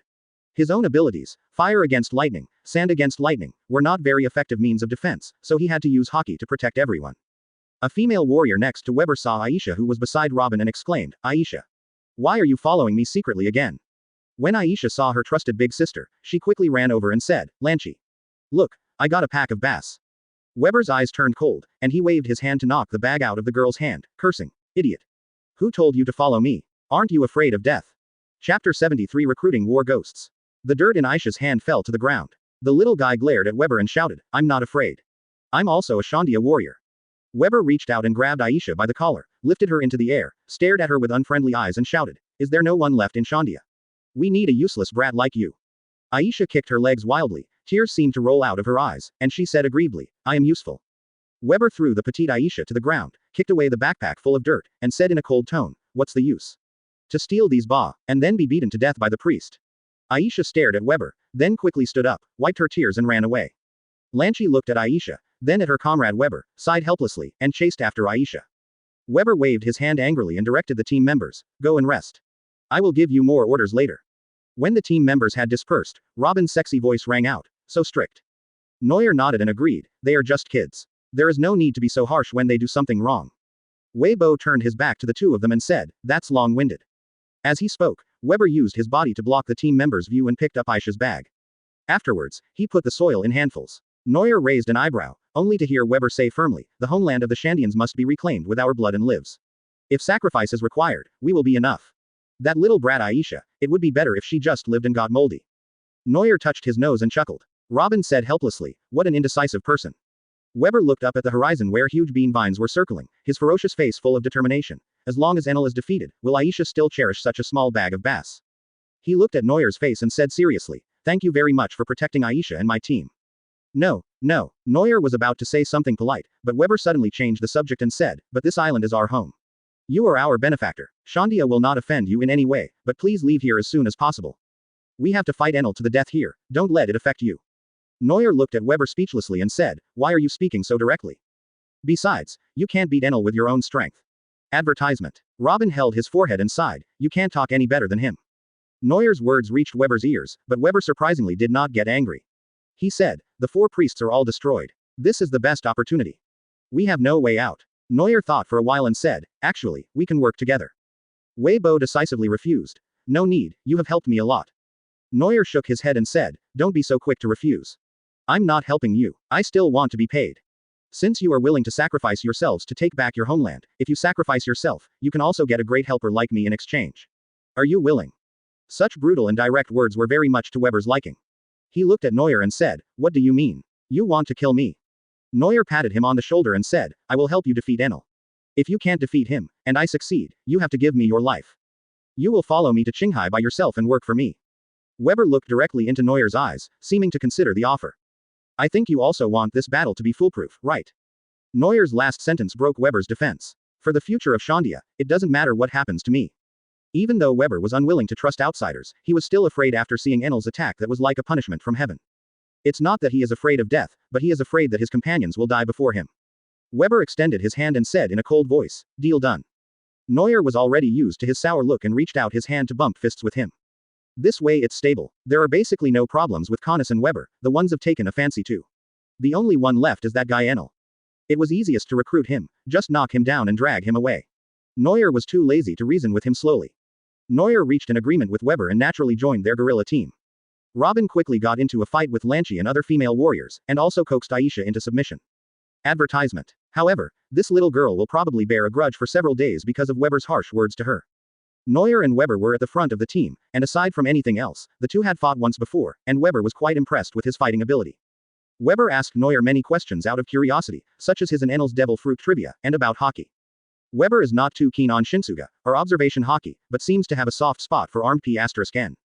Especially when he heard that armament Haki could capture demon fruit power, his eyes lit up. With this ability, is it still helpless against Enel? In response to Weber's questions, Neuer did not hide his knowledge and gave him some pointers. After all, these were his future crew members, so they were not outsiders.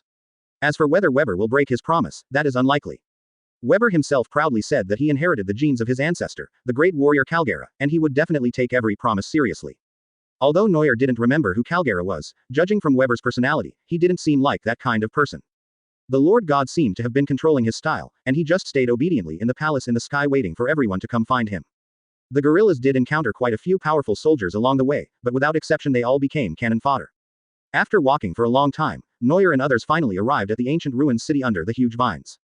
As this Shandora, Neuer looked at the huge ruins with emotion. Weber nodded, a smile appeared on his resolute face, and he said, this is the home of our ancestors. Neuer looked around the city of Shandora. When he saw the materials and texts in the city that were full of a sense of vicissitudes, he suddenly thought of Robin. She should be interested in this, right? Neuer remembered that there was a historical text on the golden bell of Shandora. As Neuer expected, Robin stopped in the city and looked at Neuer with hope. Neuer nodded and said,